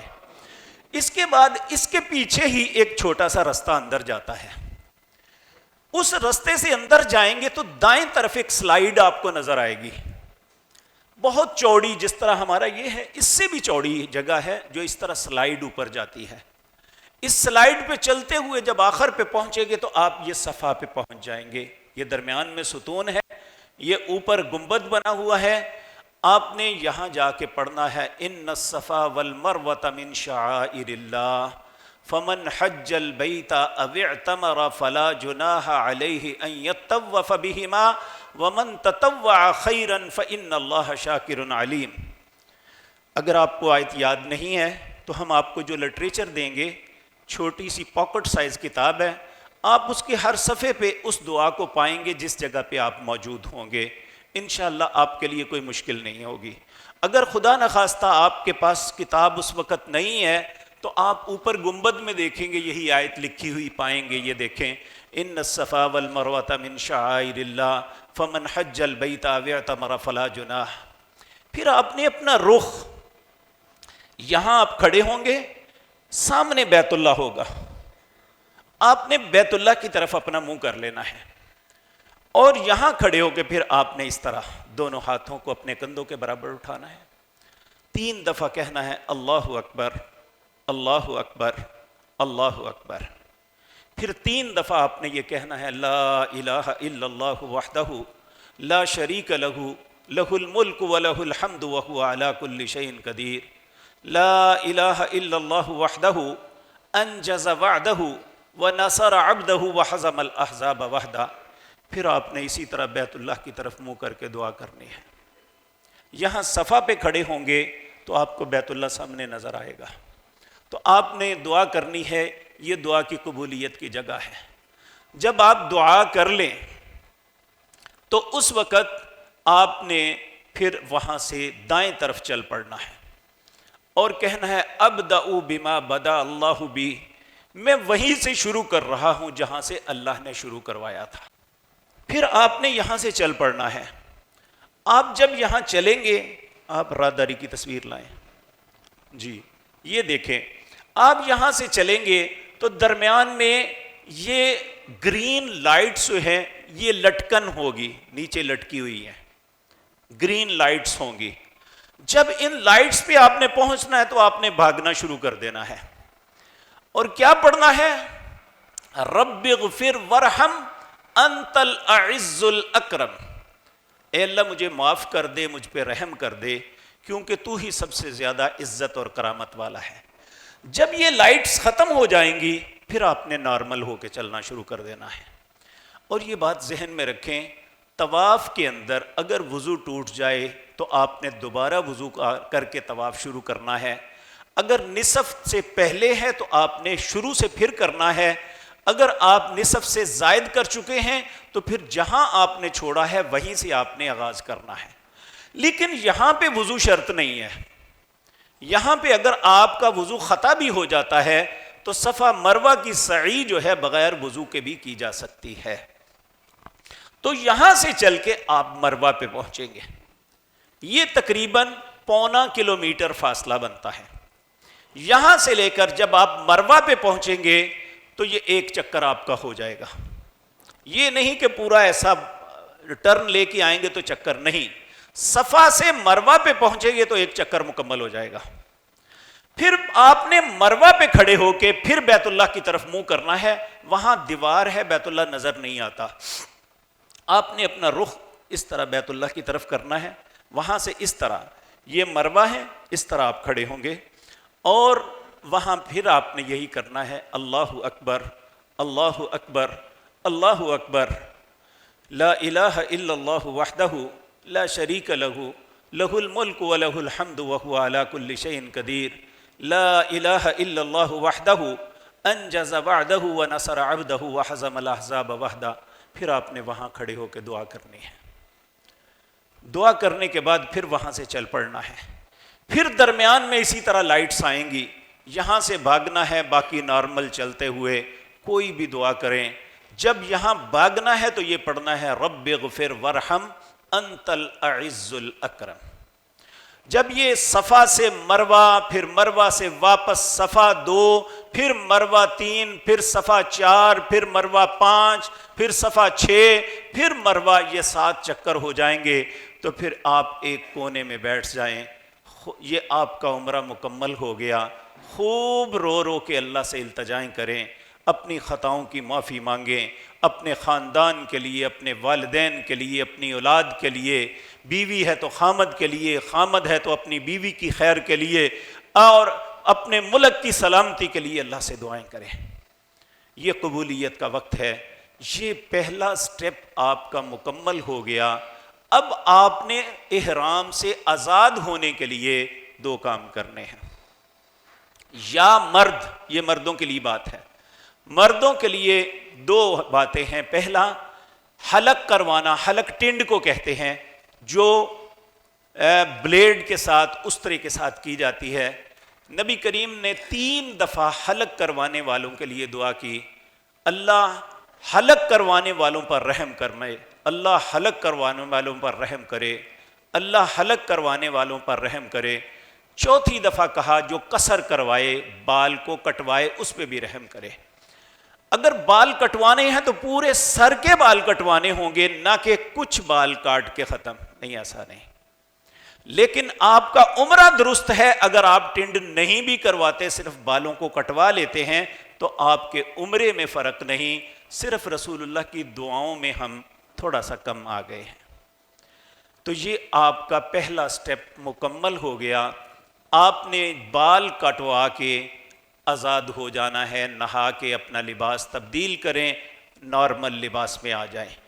خواتین کے لیے یہ ہے کہ انہوں نے اپنے بالوں کی نیچے سے 1 پور کے برابر بالوں کو کاٹنا ہے۔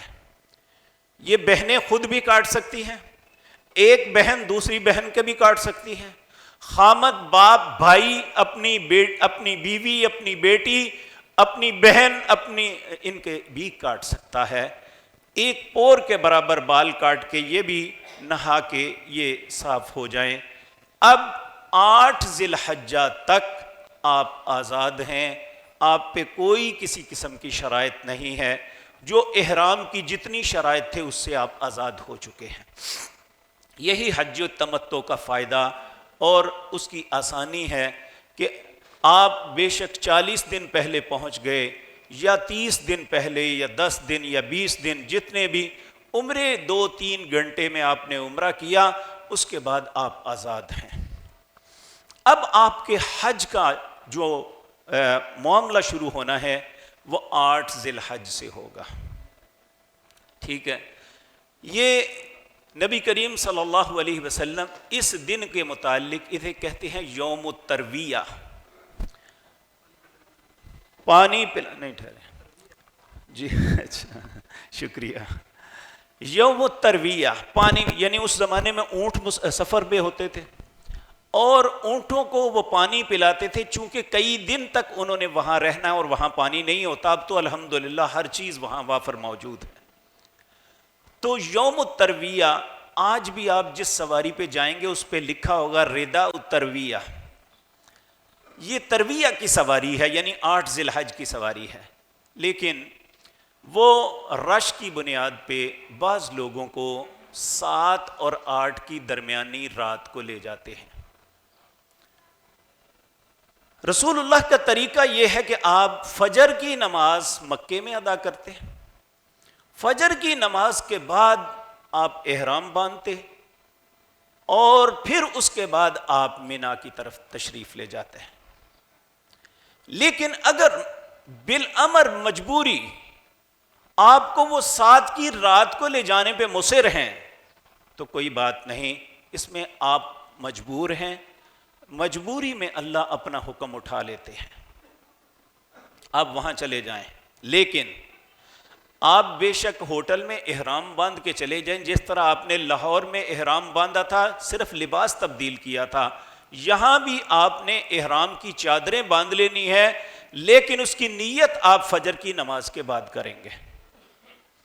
اب 8 ذی الحج کو ہمارا حج کا جو پروسیس ہے وہ شروع ہو جاتا ہے۔ 8 ذی الحج کو ہم نے منا میں سارا دن رہنا ہے اور وہاں پہ 5 نمازیں ادا کرنی ہیں، ظہر، عصر، مغرب، عشاء اور فجر۔ نبی کریم صلی اللہ علیہ وسلم نے یہ ساری نمازیں قصر پڑھی تھی۔ منا کے اندر 2 مساجد ہیں، ایک مسجد خیف ہے، ایک مسجد ابن عبد البر ہے جسے مسجد کویتیاں بھی کہتے ہیں۔ ان دونوں مسجدوں میں مکے کے وہیں کے مقامی امام ہیں، لیکن چونکہ 8 ذی الحج کو وہاں پوری نماز پڑھنے کا حکم نہیں ہے، اس لیے ان مساجد کے اندر بھی مقامی امام بھی پوری نماز قصر ادا کرتے ہیں۔ اور یہ بات یاد رکھیں، ایک صحابی تھے عبداللہ بن عمر بن عاص، انہوں نے رسول اللہ سے عرض کیا، یا رسول اللہ، میں تاجر آدمی ہوں، عموماً سفروں پہ ہوتا ہوں، لیکن جوان ہوں، نماز بھی پوری پڑھ سکتا ہوں، روزہ بھی رکھ سکتا ہوں، کیا میں ایسا کر لوں؟ آپ نے فرمایا جو لوگ اللہ کی رخصت سے فائدہ اٹھاتے ہیں تم ان سے بہتر نہیں ہو سکتے۔ یہاں میرے عزیز بھائیوں ایک بات ذہن میں رکھنا، یہاں سفر کی وجہ سے قصر نہیں ہے، یہاں حکم ہے کہ جب حج کے لیے آنا ہے ان 5 دنوں میں آپ نے جتنی نمازیں پڑھنی ہیں منا، مزدلفہ، عرفات کے اندر وہ قصر پڑھنی ہے۔ لیکن یہاں ہمارے بر صغیر کے حجاج بہت الجھتے ہیں، بعض ہمارے بھائی پوری پڑھنے پر مصر ہیں، پڑھتے رہیں، اللہ ان پہ رحم فرمائے، یہی کہہ سکتے ہیں۔ لیکن میں پورے وثوق کے ساتھ اللہ کی ذات کی عزت کی قسم کھا کے کہتا ہوں، رسول اللہ نے اور آپ کے ساتھ آئے ہوئے اہل مدینہ نے اور آپ کے ساتھ مکے کے مسلمانوں نے جو حج کیا تھا اس میں آپ نے سب کو قصر نماز پڑھائی تھی۔ اس لیے کسی سے الجھنے کی ضرورت نہیں، آپ کوشش کریں کہ رسول اللہ کی سنت کو اپنائیں صلی اللہ علیہ وسلم۔ تو یہاں ظہر کی نماز 2 رکعت، اگر ان دنوں جمعہ آ جاتا ہے تو یہاں جمعہ بھی ساقط ہے، آپ نے اس دن چاہے وہ 8 ذی الحج کو جمعہ آئے، 9 کو آئے، 10 کو آئے، 11 کو آئے، 12 کو آئے، 13 کو آئے، یہ دن جو منا، مزدلفہ، عرفات میں ہے، اگر جمعہ آتا ہے تو جمعے کی ادائیگی نہیں ہے، یہاں آپ نے ظہر کی 2 رکعتیں پڑھنی ہیں۔ کئی دفعہ ایسا ہوتا ہے کہ 9 ذی الحج کو جمعہ آ گیا تو وہاں ظہر اور عصر اکٹھی پڑھی جاتی ہے، ظہر اور عصر پڑھی جاتی ہے، جمعے کا خطبہ نہیں ہوتا۔ تو اس لیے میرے عزیز بھائیو، یہ 8 ذی الحج کو آپ نے وہاں پہ کوئی مستقل کام نہیں ہے سوائے اس بات کے کہ آپ نے 8 ذی الحج کو منا کے اندر رہتے ہوئے اللہ کا ذکر کرتے رہیں اور اللہ سے دعائیں کریں، قرآن کی تلاوت کریں، یا آپ وقت پہ نمازیں اپنے اپنے وقت پہ نمازیں پڑھتے رہیں۔ یہاں پہ پھر آپ نے 9 ذی الحج کو فجر کی نماز کے بعد، یہ سب سے اہم دن ہے، اگر حج کے ارکان میں سے کوئی رکن رہ جائے تو اس کا حل ہے کہ وہ وہاں پہ دم دے دے تو اس کا حج مکمل ہے، لیکن اگر کوئی شخص عرفات میں نہ جا سکا تو اس کا حج نہیں ہے، اسے دوبارہ حج کرنا پڑے گا۔ اور یہ بات ذہن میں رکھیں، یہ 9 ذی الحج کو ہم فجر کی نماز کے بعد ہم نے عرفات کی طرف کوچ کرنا ہے، لیکن اگر یہاں بھی آپ کا معلم زبردستی آپ کو رات کو لے جاتا ہے تو کوئی بات نہیں، آپ وہاں جا کے فجر کی نماز پڑھیں، لیکن پھر وہاں پہ بیٹھے رہیں یہاں تک کہ سورج نصف النہار پہ آ جائے۔ پھر اس وقت اگر آپ جا سکتے ہیں تو مسجد نمرہ میں جائیں، اگر نہیں جا سکتے تو اپنے خیمے میں رہیں، کیونکہ عموماً پھر واپس خیمے کا علم نہیں ہوتا۔ جن کو لوکیشن لگانی آتی ہے وہ اپنی کرنٹ لوکیشن لگا کے چلے جائیں، تو وہاں جا کے خطبہ بھی سنیں اور نمازیں بھی 2 ادا کریں۔ لیکن پچھلے سال ہم نے دیکھا ہے کہ انہوں نے مسجد کے باہر کسی کو بیٹھنے نہیں دیا تھا، شاید اس دفعہ بھی وہ ایسا کریں، تو آپ اپنے خیموں میں رہتے ہوئے آپ وہاں ظہر اور عصر کی نماز جو ساتھی آپ کے ساتھ جمع ہیں ان کے ساتھ پہلے اذان کہیں، ظہر کی نماز پڑھیں اقامت کہہ کے، پھر اسی وقت اسی اذان کے ساتھ دوسری اقامت کہیں اور پھر عصر کی 2 رکعتیں پڑھیں۔ اس کے بعد پھر نبی کریم صلی اللہ علیہ وسلم آپ وہاں آخر پہ ایک پہاڑی ہے جسے جبل رحمت کہتے ہیں۔ یہ جبل رحمت وہ ہے جہاں اللہ نے آدم علیہ السلام کی توبہ کو قبول کیا تھا۔ آپ اس پہاڑی کے پاس کھڑے ہو جاتے ہیں۔ آپ نے فرمایا میں یہاں کھڑا ہوں، جو جہاں ہے وہیں پہ وقوف کرے، ٹھہرے۔ یہاں پہ نفل پڑھنا یہ عبادت نہیں ہے، یہاں پہ قرآن پڑھنا عبادت نہیں ہے، یہاں پہ ذکر اذکار کرنا عبادت نہیں ہے، یہاں عبادت صرف دعا ہے۔ جتنا ممکن ہو سکے اللہ سے دعائیں کریں۔ آپ کسی اوٹ میں چلے جائیں، کسی کونے میں بیٹھ جائیں، یقین جانیے یہ وہ دن ہے کہ جس دن انسان کی زندگی کی ساری مووی اس کے ذہن میں چلتی ہے۔ بڑے بڑے سنگ دل لوگ جو ہیں ان کے دل جو ہے موم ہو جاتے ہیں، آنکھیں بہہ پڑتی ہیں۔ اور نبی کریم نے فرمایا مجھ سے پہلے 40 نبیوں نے یہاں حج کیا اور سب کی جو مشترکہ دعا تھی وہ یہ تھی، لا الہ الا اللہ وحدہ لا شریک لہ لہ الملک ولہ الحمد وہو علی کل شیء قدیر۔ نبی کریم صلی اللہ علیہ وسلم اس جبل رحمت کے پاس بیٹھے ہوئے کھڑے دعائیں کرتے رہے یہاں تک کہ دن ڈھلتا گیا ڈھلتا گیا۔ آپ جن لوگوں کو تجربہ ہے انہیں پتہ ہوگا، جنہیں نہیں تجربہ انہیں جا کے تجربہ ہو جائے گا۔ جیسے جیسے دن ڈھلتا ہے انسان کا دل بھی ڈوبتا چلا جاتا ہے۔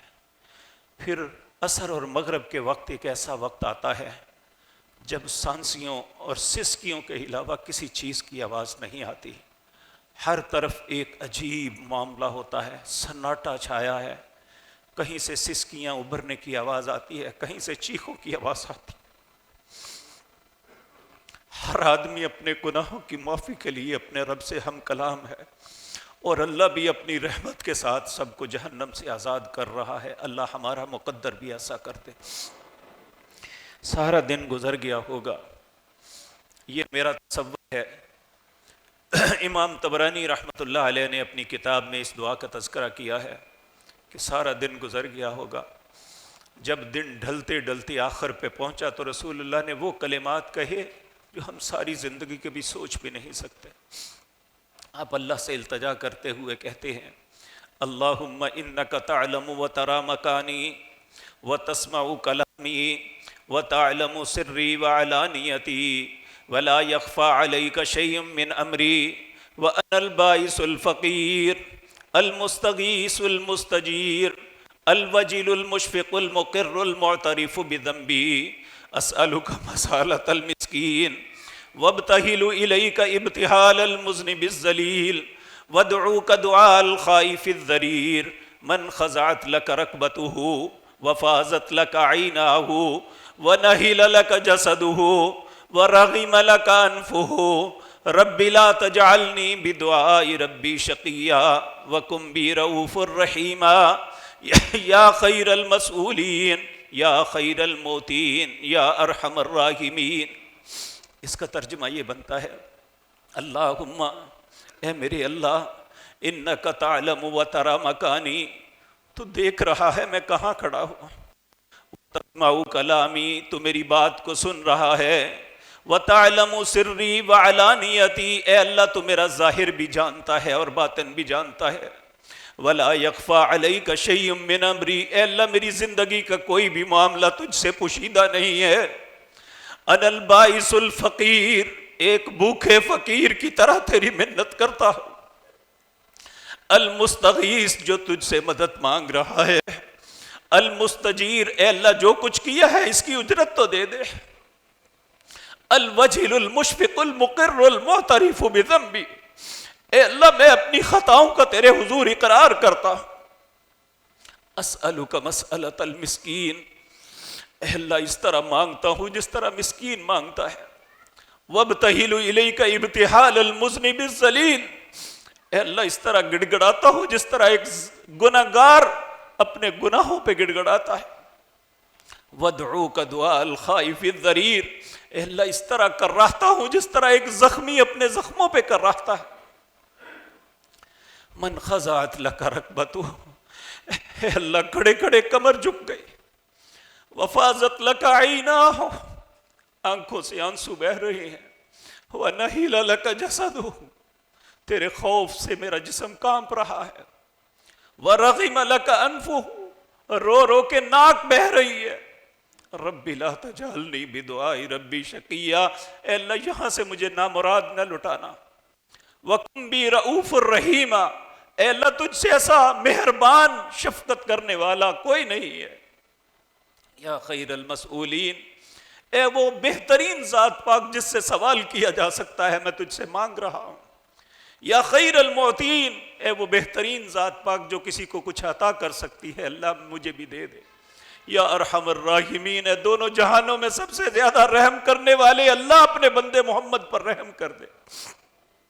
یہ رسول اللہ صلی اللہ علیہ وسلم نے مانگی.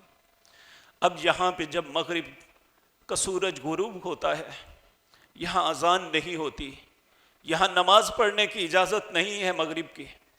ایک گولا پھٹے گا، یہاں سے سب لوگ موو کرنا شروع ہو جائیں گے.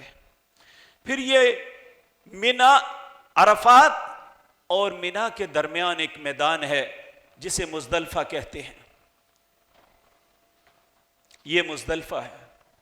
یہاں سب لوگ زمین پہ لیٹے ہوں گے، لیکن یہاں یہ بات یاد رکھیں، آپ اپنے گھروں میں جن ایئر کنڈیشن کمروں میں، جن مخملی بستروں پہ سوتے ہیں، آپ کو زندگی میں اتنی پیاری کبھی نیند نہیں آئی ہوگی جو اللہ مزدلفے میں آپ کو سکون عطا فرمائیں گے. کیوں نہ کرے یہاں مزدلفے پہ پہنچنا ہے، یہاں آ کے عشاء کی نماز کے ساتھ مغرب اور عشاء دونوں نمازوں کو اکٹھا پڑھنا ہے. 3 رکعتیں مغرب کی، 2 عشاء کی اور 1 وتر. رسول اللہ نے اس رات تہجد نہیں پڑھی کیونکہ اگلا دن ایک مشکل دن ہے، وہاں جو کام کرنے والے ہیں وہ بہت اہم ہیں.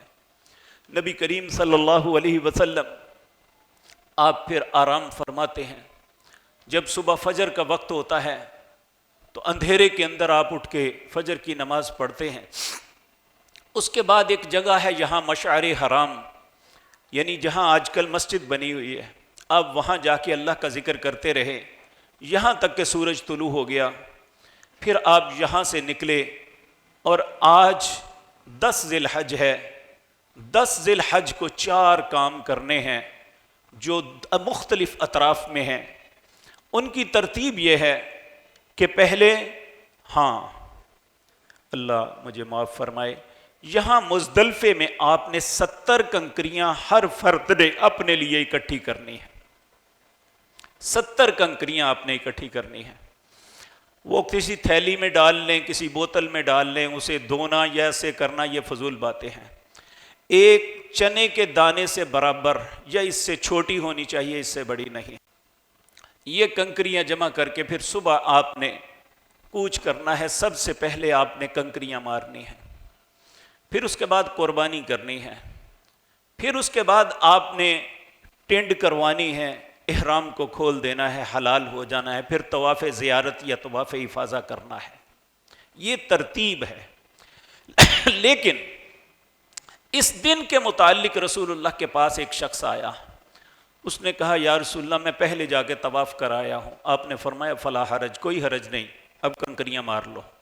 ایک نے کہا میں نے پہلے قربانی کر لی ہے. آپ نے فرمایا فلا حرج، کوئی حرج نہیں، اب کر لو، اب دوسرے کام کر لو. اس ترتیب میں اگر آگے پیچھے ہو جائے اس دن کچھ بھی تو کوئی بات نہیں. چونکہ قربانی کرنے کے 2 طریقے ہیں. رسول اللہ نے 100 اونٹ کی قربانی کی. 63 اونٹ آپ نے اپنے ہاتھوں سے کیے اور 37 کا وکیل بنایا آپ نے سیدنا علی کو کہ تم ان قربانیوں کو کرو. آپ خود بھی قربانی کر سکتے ہیں، لیکن اس سال سعودی حکومت نے انفرادی قربانی پہ پابندی لگا دی ہے.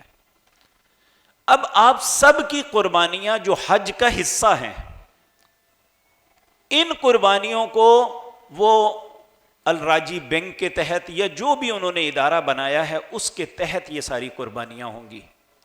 ان کے لیے آپ کو وقت دے دیا جائے گا کہ فلاں وقت آپ کی قربانی ہوگی. آپ نے اس بات کی پرواہ نہیں کرنی کہ کب ہوگی. جو آپ کے ذمے کام ہے آپ نے انہیں مکمل کرنا ہے.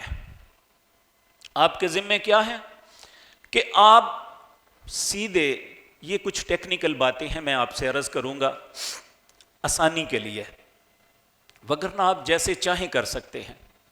آپ کوشش کریں، اگر تو آپ گروپ کے ساتھ ہیں تو آپ کو ایک خاص جگہ ٹھہرایا جائے گا اور اس باؤنڈری کو بند کر دیا جائے گا اور خاص وقت میں کھولا جائے گا. لیکن اگر آپ کسی گروپ کے ساتھ نہیں ہیں تو آپ کوشش کریں ٹیل پہ آ کے بیٹھیں، مینا کی ٹیل پہ. جب فجر کی نماز پڑھ لیں تو اس کے بعد تھوڑا سا ذکر کر کے پھر آپ جمرات کی طرف چل پڑیں. جمرات پہ پہنچیں تو اس وقت 3 جمرے ہیں. پہلا جمرہ اس کا نام ہے جمرہ یمنا، جو مینا کی طرف ہے. دوسرا جمرہ آئے گا اسے جمرہ وسطیٰ کہتے ہیں، درمیانہ. جو آخری ہے اسے جمرہ عقبہ کہتے ہیں. عقبہ گھاٹی تھی اس کی طرف ہے، اب گھاٹی ختم کر دی گئی ہے، آگے کھلا میدان ہے. پہلے یہاں گھاٹی ہوا کرتی تھی، ہم نے دیکھی ہوئی ہے. وہاں ایک مسجد بھی تھی چھوٹی سی جسے مسجد بلال کہتے ہیں. تو یہ عقبہ گھاٹی کی طرف ہے، اسے بڑا شیطان بھی کہتے ہیں. تو آپ نے پہلے کو بھی چھوڑ دینا ہے پہلے دن، دوسرے کو بھی چھوڑ دینا ہے، تیسرے پہ جا کے آپ نے کنکریاں مارنی ہیں. اگر آپ پیدل آئے ہیں تو آپ سٹریٹ فارورڈ سیدھے یعنی گراؤنڈ پہ آئیں گے. اگر آپ حاجی ہیں، گورنمنٹ کے مہمان ہیں، یعنی گورنمنٹ کے تحت گئے ہیں، تو پھر آپ ٹرین پہ جائیں گے. آپ اپنی جگہ سے نکل کے ٹرین پہ بیٹھیں گے، ٹرین آپ کو جمرات کے اوپر لے جائے گی اور وہاں جب اتریں گے تو ایک لمبا چکر کاٹ کے آپ کو جمرے کے پاس آنا پڑے گا. یعنی اوپر پل بنا ہوا ہے اس طرح گولائی میں، اس پل کے اوپر سے آپ کو چکر لگا کے آ کے اسے کنکریاں مارنی پڑیں گی. پھر وہاں سے واپس آپ اپنے خیموں میں جائیں گے. لیکن مجھے گزشتہ سال میں یہ تجربہ ہوا، ہم نے کنکریاں ماری صبح تقریباً 7 بجے، 7 بجے سے بھی پہلے ہی مار لی تھی. اس کے بعد پھر ہم اپنے ساتھیوں سے مشورہ کیا کہ ہم سیدھے ہی چلیں. آپ کنکریاں مار کے سیدھے نکل جائیں، کیونکہ آپ کے واپس خیمے آنے تک 2 سے 3 کلومیٹر واپس آنا پڑے گا. آپ 1.5 کلومیٹر سیدھا چلے جائیں.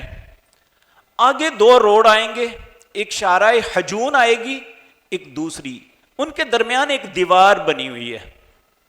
آپ نے دائیں طرف شارع حجون پہ نہیں جانا، بائیں طرف جہاں دونوں طرف بقالے چھوٹے چھوٹے کھوکھے لگے ہوئے ہیں اس روڈ پہ آگے چلے جانا ہے.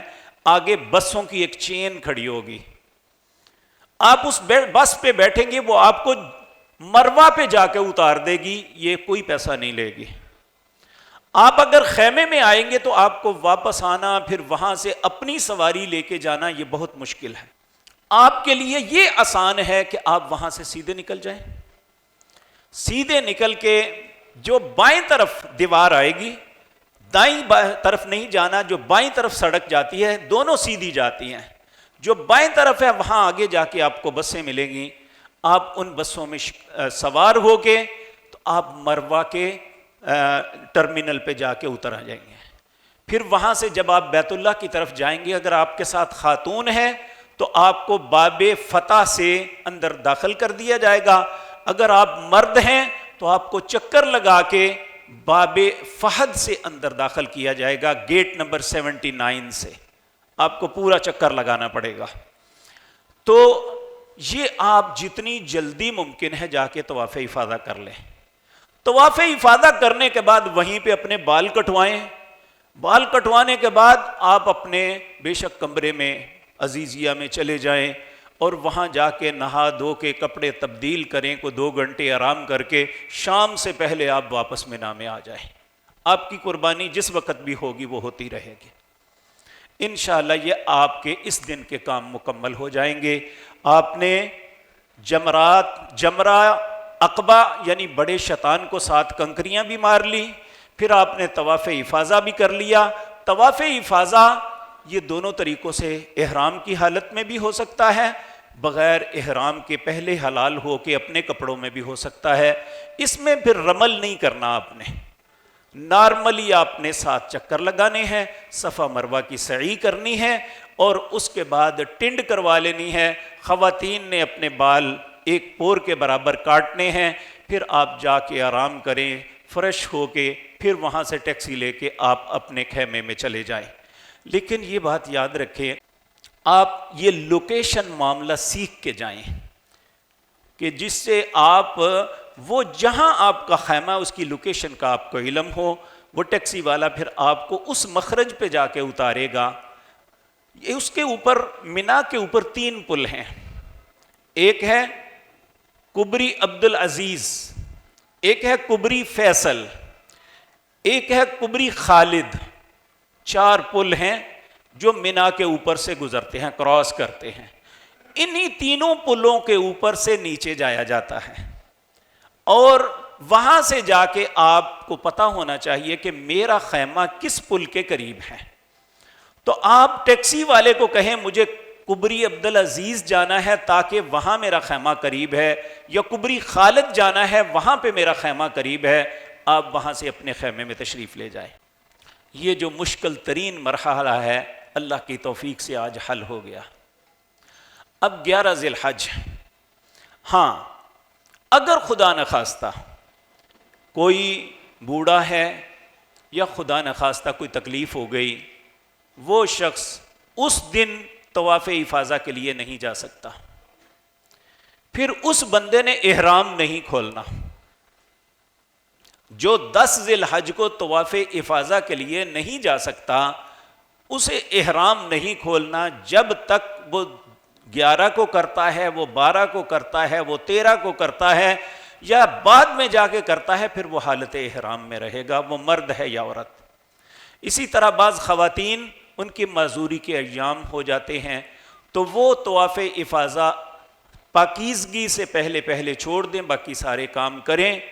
اگر مجبوری یہ آتی ہے کہ ان کے ایام ابھی جاری ہیں تو ادھر ان کی واپسی کی فلائٹ ہو جاتی ہے، تو پھر وہ لنگوٹ باندھ کے اپنے آپ کو محفوظ کر کے طواف افاضہ کر لے۔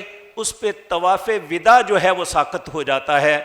طواف افاضہ کرے، نفل نہیں پڑے گی، طواف کرے گی، صفا مروہ کی سعی کرے گی اور انشاءاللہ اس کا حج مکمل ہوگا۔ اگر ممکن ہے تو یہ بھی ہے کہ وہ عورت وہاں اپنے پاکستانی جو سفارت ہے وہاں اپلیکیشن دے کہ میرے ایام شروع ہیں، میں طواف افاضہ نہیں کر سکی، اس لیے مجھے کچھ دن اور رہنے کی اجازت دے دی جائے، تو وہ انہیں کچھ دن کی اجازت مل بھی سکتی ہے۔ یہ دونوں معاملے ہو سکتے ہیں۔ اب 11 ذی الحج ہے، 11 ذی الحج کو آپ نے سارا دن اپنے خیموں میں رہنا ہے۔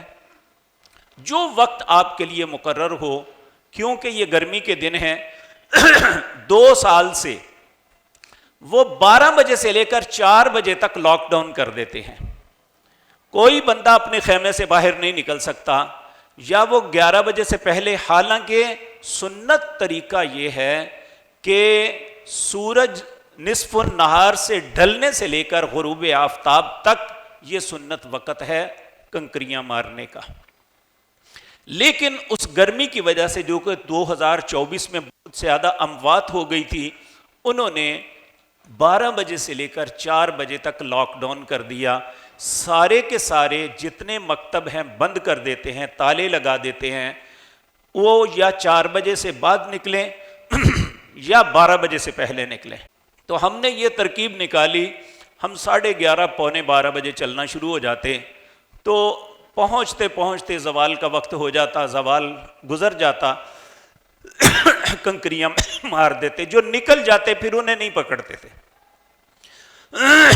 اس لیے جو آپ آسانی سمجھیں اس طرح آپ کر لیں۔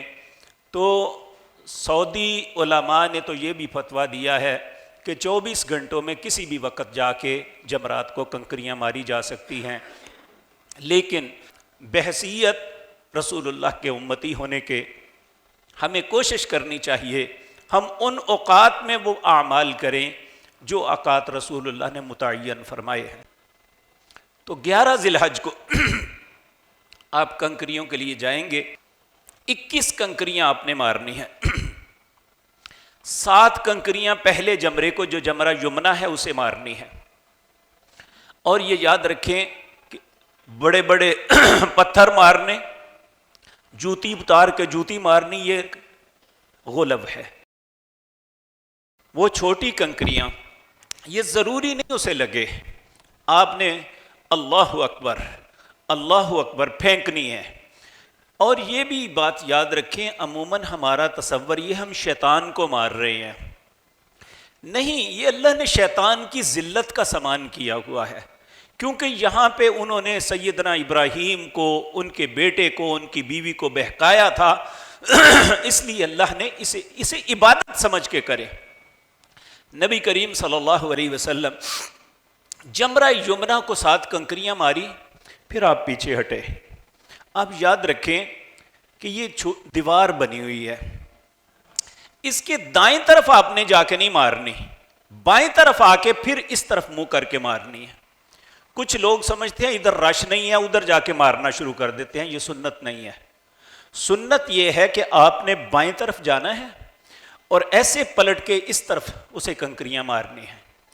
پھر آپ جہاں ایسے دیکھیں گے تو اس طرف ایک ایرو کا نشان ہوگا، اس پہ لکھا ہوگا اتجاہ القبلہ، قبلے کا رخ اس طرف ہے، آپ نے قبلے رخ ہو کے وہاں پہ دعا مانگنی ہے۔ یہاں کنکریاں مارنے کے بعد جمرہ یمنا کو پیچھے ہٹ کے دعا مانگنی ہے، یہ قبولیت کی گھڑی ہے۔ پھر اس کے بعد آپ نے دعا مانگ کے پھر آگے چلنا ہے۔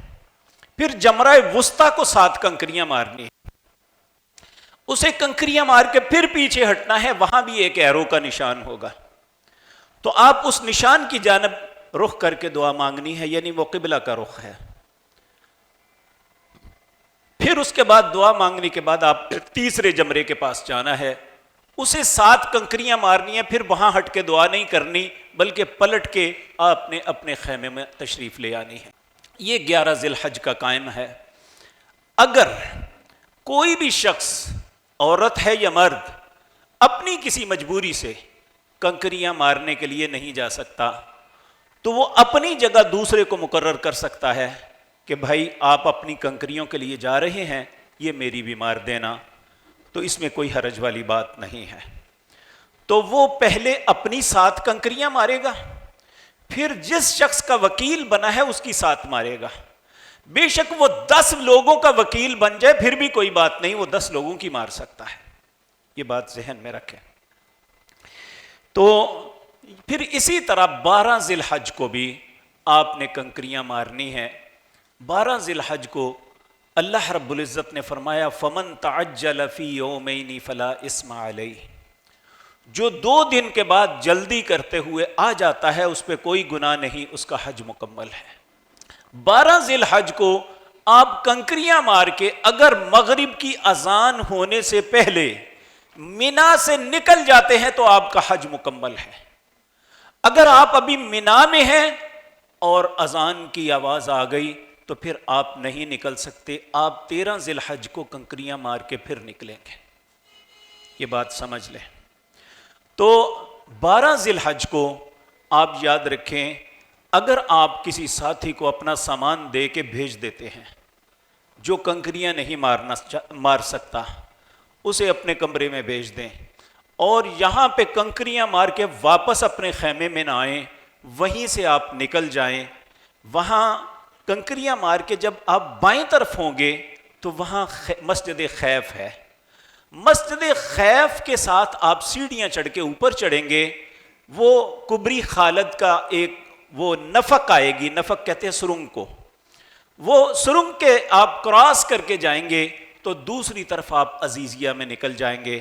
آپ اپنے ہوٹل کی لوکیشن لگائیں، اتنا آپ کے خیمے کی دوری نہیں زیادہ ہوگی، آپ اپنے ہوٹل میں جلدی پہنچ جائیں گے۔ آپ پیدل ہی چلے جائیں، اگر آپ اپنے خیمے میں آئیں گے تو ممکن ہے آپ کو وہ دن یا رات دوبارہ ٹھہرنی پڑ جائے، اس لیے کوشش کریں کہ کنکریاں مارنے کے بعد پیچھے آنے کے بجائے بائیں طرف نکل کے مسجد خیف پیچھے چلے جائیں، مسجد خیف کے ساتھ اوپر چڑھیں پل پہ، اور اس نفق سے باہر نکل کے جب یہ 1 کلومیٹر کا تقریباً 1 یا 1.5 کلومیٹر کا فاصلہ بنتا ہے کہ وہاں سے نکل کے آپ آئیں گے تو عزیزیہ میں آ جائیں گے، جہاں آپ سب لوگوں کی رہائشیں موجود ہیں۔ وہاں آپ کی کہاں رہائش ہے آپ اپنی لوکیشن سے اسے دیکھ سکتے ہیں انشاءاللہ۔ یہ الحمدللہ آپ کا حج مکمل ہے۔ اب ایک عمل آپ کا رہ گیا، جس دن آپ نے فارغ ہونا ہے اس دن آپ نے اپنے ملک میں واپس آنا ہے، تو پھر بیت اللہ کا حق ہے کہ آپ نے وہاں پہ طواف وداع کرنا ہے۔ یہ بھی حج کے ارکان میں ایک رکن ہے، لیکن وہ میری بہنیں، وہ میری مائیں، بیٹیاں جو معذوری کے ایام میں ہیں، ان میں یہ ساقط ہو جاتا ہے کہ اگر وہ طواف وداع نہیں کر سکی تو ان پہ کوئی حرج نہیں، لیکن جو کر سکتا ہے اسے کر لینا چاہیے۔ تو یہاں یہ بات ذہن میں رکھیں۔ اب جہاں بہت سی مشکلات بن گئی ہیں، بہت سی آسانیاں بھی ہیں۔ ایک یہ کہ بیت اللہ کے اوپر انہوں نے ایک ٹریک بنا دیا ہے جس پہ الیکٹرک گاڑیاں چلتی ہیں۔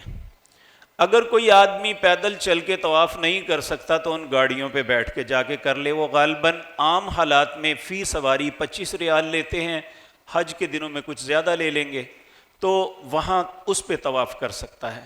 اسی طرح الیکٹرک موٹر سائیکلیں ہیں جو سنگل اور ڈبل دونوں طرح ہیں، وہ آپ کو ملے گی۔ ان کا بھی ایک خاص کرایہ انہوں نے رکھا ہوا ہے، آپ وہ خود ڈرائیو کر کے، وہ درمیان میں ایک ٹریک بنایا ہوا ہے، اس پہ آپ طواف کر سکتے ہیں۔ اسی طرح صفا مروہ، اس کے اوپر بھی ایک ٹریک ہے، وہاں پہ الیکٹرک گاڑی پہ آپ طواف کر سکتے ہیں۔ اگر کوئی شخص چل کے نہیں کر سکتا تو سواری پہ کر سکتا ہے۔ یاد رکھیں سواری پہ کرنے سے کوئی ثواب کم نہیں ہوگا، کیونکہ رسول اللہ نے سواری پہ کیا تھا، آپ نے طواف بھی اور صفا مروہ کی سعی بھی اونٹنی پہ بیٹھ کے کی تھی، تو ایسا کرنے میں کوئی حرج والی بات نہیں۔ تو جنہیں اللہ نے صحت عافیت سے نوازا ہے، پھر جب حج مکمل ہو جائے گا، پھر بیت اللہ میں کچھ دنوں کے لیے 1 محرم تک وہ پابندی ختم کر دیتے ہیں کہ احرام کے بغیر کوئی شخص نہیں آ سکتا، پھر ہر کوئی بندہ صحن میں جا سکتا ہے۔ پھر آپ صحن میں طواف کریں، اوپر کریں یا درمیانی برآمدوں میں کریں، کسی بھی جگہ آپ طواف کریں، روزانہ جا کے کریں۔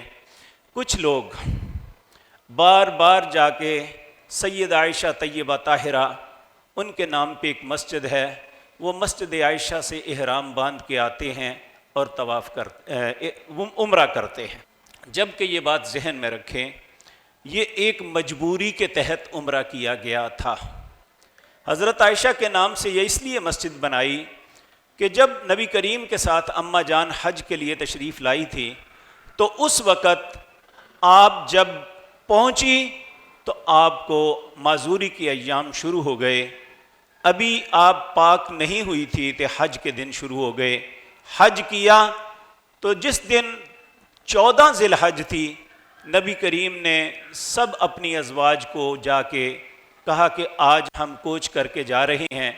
جب آپ سید عائشہ کے خیمے میں داخل ہوئے تو وہ رو رہی تھی۔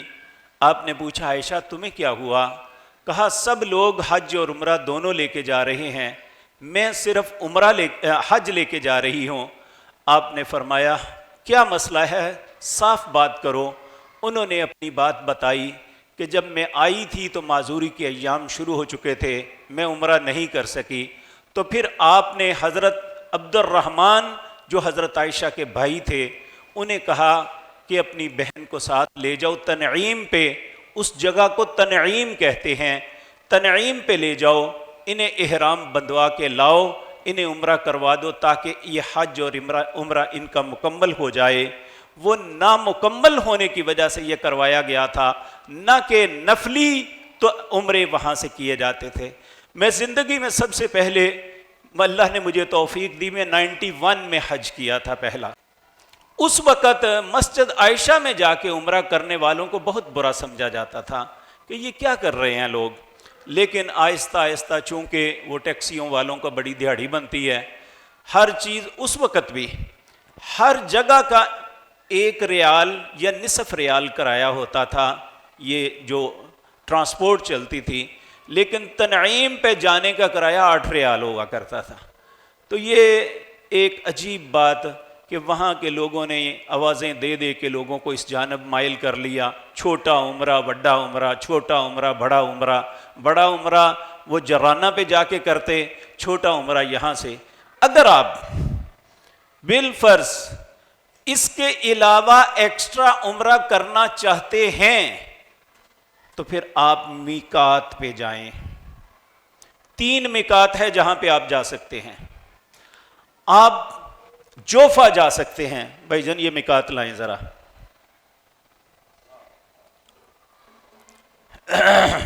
یہ ہے جوفا۔ جب آپ مکہ مکرمہ سے مدینہ منورہ جاتے ہیں تو یہ اسی روڈ سے ہٹ کے تقریباً 10 سے 15 کلومیٹر دور یہ جگہ ہے جوفا۔ آپ یہاں سے احرام باندھ کے آ سکتے ہیں، نمبر 1۔ نمبر 2، آپ مدینہ منورہ جا کے ذوالحلیفہ سے احرام باندھ کے آ سکتے ہیں عمرہ کرنے کے لیے۔ تیسرا یہ ہے کہ آپ طائف جائیں، قرن المنازل سے آپ احرام باندھ کے واپس آ سکتے ہیں۔ یہ یہاں سے احرام باندھ کے آپ آئیں تو آپ کا عمرہ وہی ہوگا جس عمرے کی تلقین رسول اللہ صلی اللہ علیہ وسلم نے فرمائی۔ لیکن یہ جو روزانہ جانا اور آ کے کرنا، صرف کعبۃ اللہ کے پھیرے لگانا، صفا مروہ کی سعی کرنا، یہ عمرہ یا یہ نہیں ہے، بلکہ جب انسان عمرہ یا حج کرے تو اس کی کیفیت بدلنی چاہیے۔ صرف یہ نہیں کہ چکر لگا لے تو یہ سارا کچھ کام ہو گیا، ایسا نہیں ہے، بلکہ جب ہم طواف کریں تو ہماری کیفیت بدلنی چاہیے۔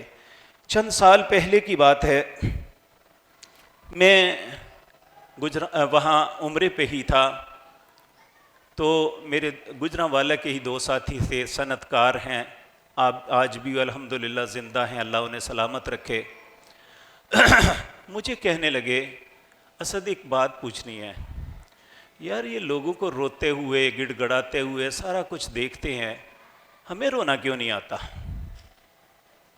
تو چونکہ میں شناسائی تھی، روزانہ دیکھتا تھا جب وہ طواف دونوں بھائی کرتے تھے نا تو آپس میں مسلسل گفتگو کرتے تھے، یا وہ بازاروں میں عموماً دیکھا، کبھی کسی بازار میں نظر آئے، کبھی کہیں پہ کبھی کہیں پہ۔ میں نے انہیں عرض کیا 2 کام چھوڑ دو، ایک اکٹھے طواف نہ کرو کیونکہ تمہاری باتیں ختم نہیں ہو سکتی، تمہارا اللہ کے ساتھ تعلق ہی تب بنے گا جب تم آپس میں تعلق ختم کرو گے، کم از کم طواف کے اندر تم الگ ہو جاؤ۔ دوسرا، بازاروں میں کم سے کم جاؤ، ضرورت کے تحت جائیں، آپ نے کھانا لینا ہے، کھانا کھانا ہے، بلکہ اب تو معاملہ اتنا آسان ہو گیا ہے، پہلے یقین جانیے حج کے دنوں میں کھانا لینا ایک مشکل مرحلہ ہوتا تھا، اب تو چاہے آپ گورنمنٹ کے ہی ہیں یا پرائیویٹ ہیں، وہ آپ کے ہوٹل میں آپ کے لیے کھانا تیار کر کے رکھا ہوتا ہے کہ وہیں پہ جب جائیں آپ کو کھانا مل جائے گا۔ 3 وقت کھانا ماشاءاللہ، اور گوشت کبھی جو چکھا نہیں تھا وہاں اتنی وافر مقدار میں ہر روز پایوں کا ناشتہ، حلوہ، نہ معلوم کیا کیا چیزیں حجاج کی خدمت میں وہ پیش کرتے ہیں۔ اب تو کھانا مسئلہ ہی نہیں رہا، نہ پینا مسئلہ رہا، چائے کے بھی 24 گھنٹے وہاں کولر لگے رہتے ہیں، اور اسی طرح فریجیں بھری پڑی ہیں، آپ کولڈ ڈرنک جو مرضی لیں، جوس لیں، دودھ لیں، کچھ بھی لیں، کچھ بھی آپ سے وصول نہیں کیا جائے گا۔ اب تو اللہ نے بہت زیادہ انعامات کی بارش کر دی ہے، تو اللہ رب العزت آپ کے لیے آسان کر دے۔ میرے عزیز بھائیوں، جب آپ گھر سے نکلیں نا، ایک دعا ضرور پڑھیں، کیونکہ یہ ایک مشکلات کا سفر ہے۔ جب آپ گھر سے نکلے تو اللہ سے یہ دعا کریں، اللہم لا سہل الا ما جعلتہ سہلا وانت تجعل الحزن اذا شئت سہلا، اے اللہ کوئی کام آسان نہیں مگر جسے تو آسان کر دے، مشکل تیری طرف سے ہے، تو ہی اسے آسان کرتا ہے۔ یہ وہاں حج کے ایام میں اس مقدس اور مطہر شہر مدینہ میں ہم نے جانا ہے، وہاں کیا کرنا ہے، کیسے کرنا ہے، اللہ کی توفیق سے وہ آپ کے سامنے عرض کروں گا۔ اور دوسرا، آپ کے سوالات کا جواب بھی ہوگا۔ اگر کوئی کنفیوژن ہوگی تو میں انشاءاللہ پابند ہوں کہ آپ کا جواب دوں گا۔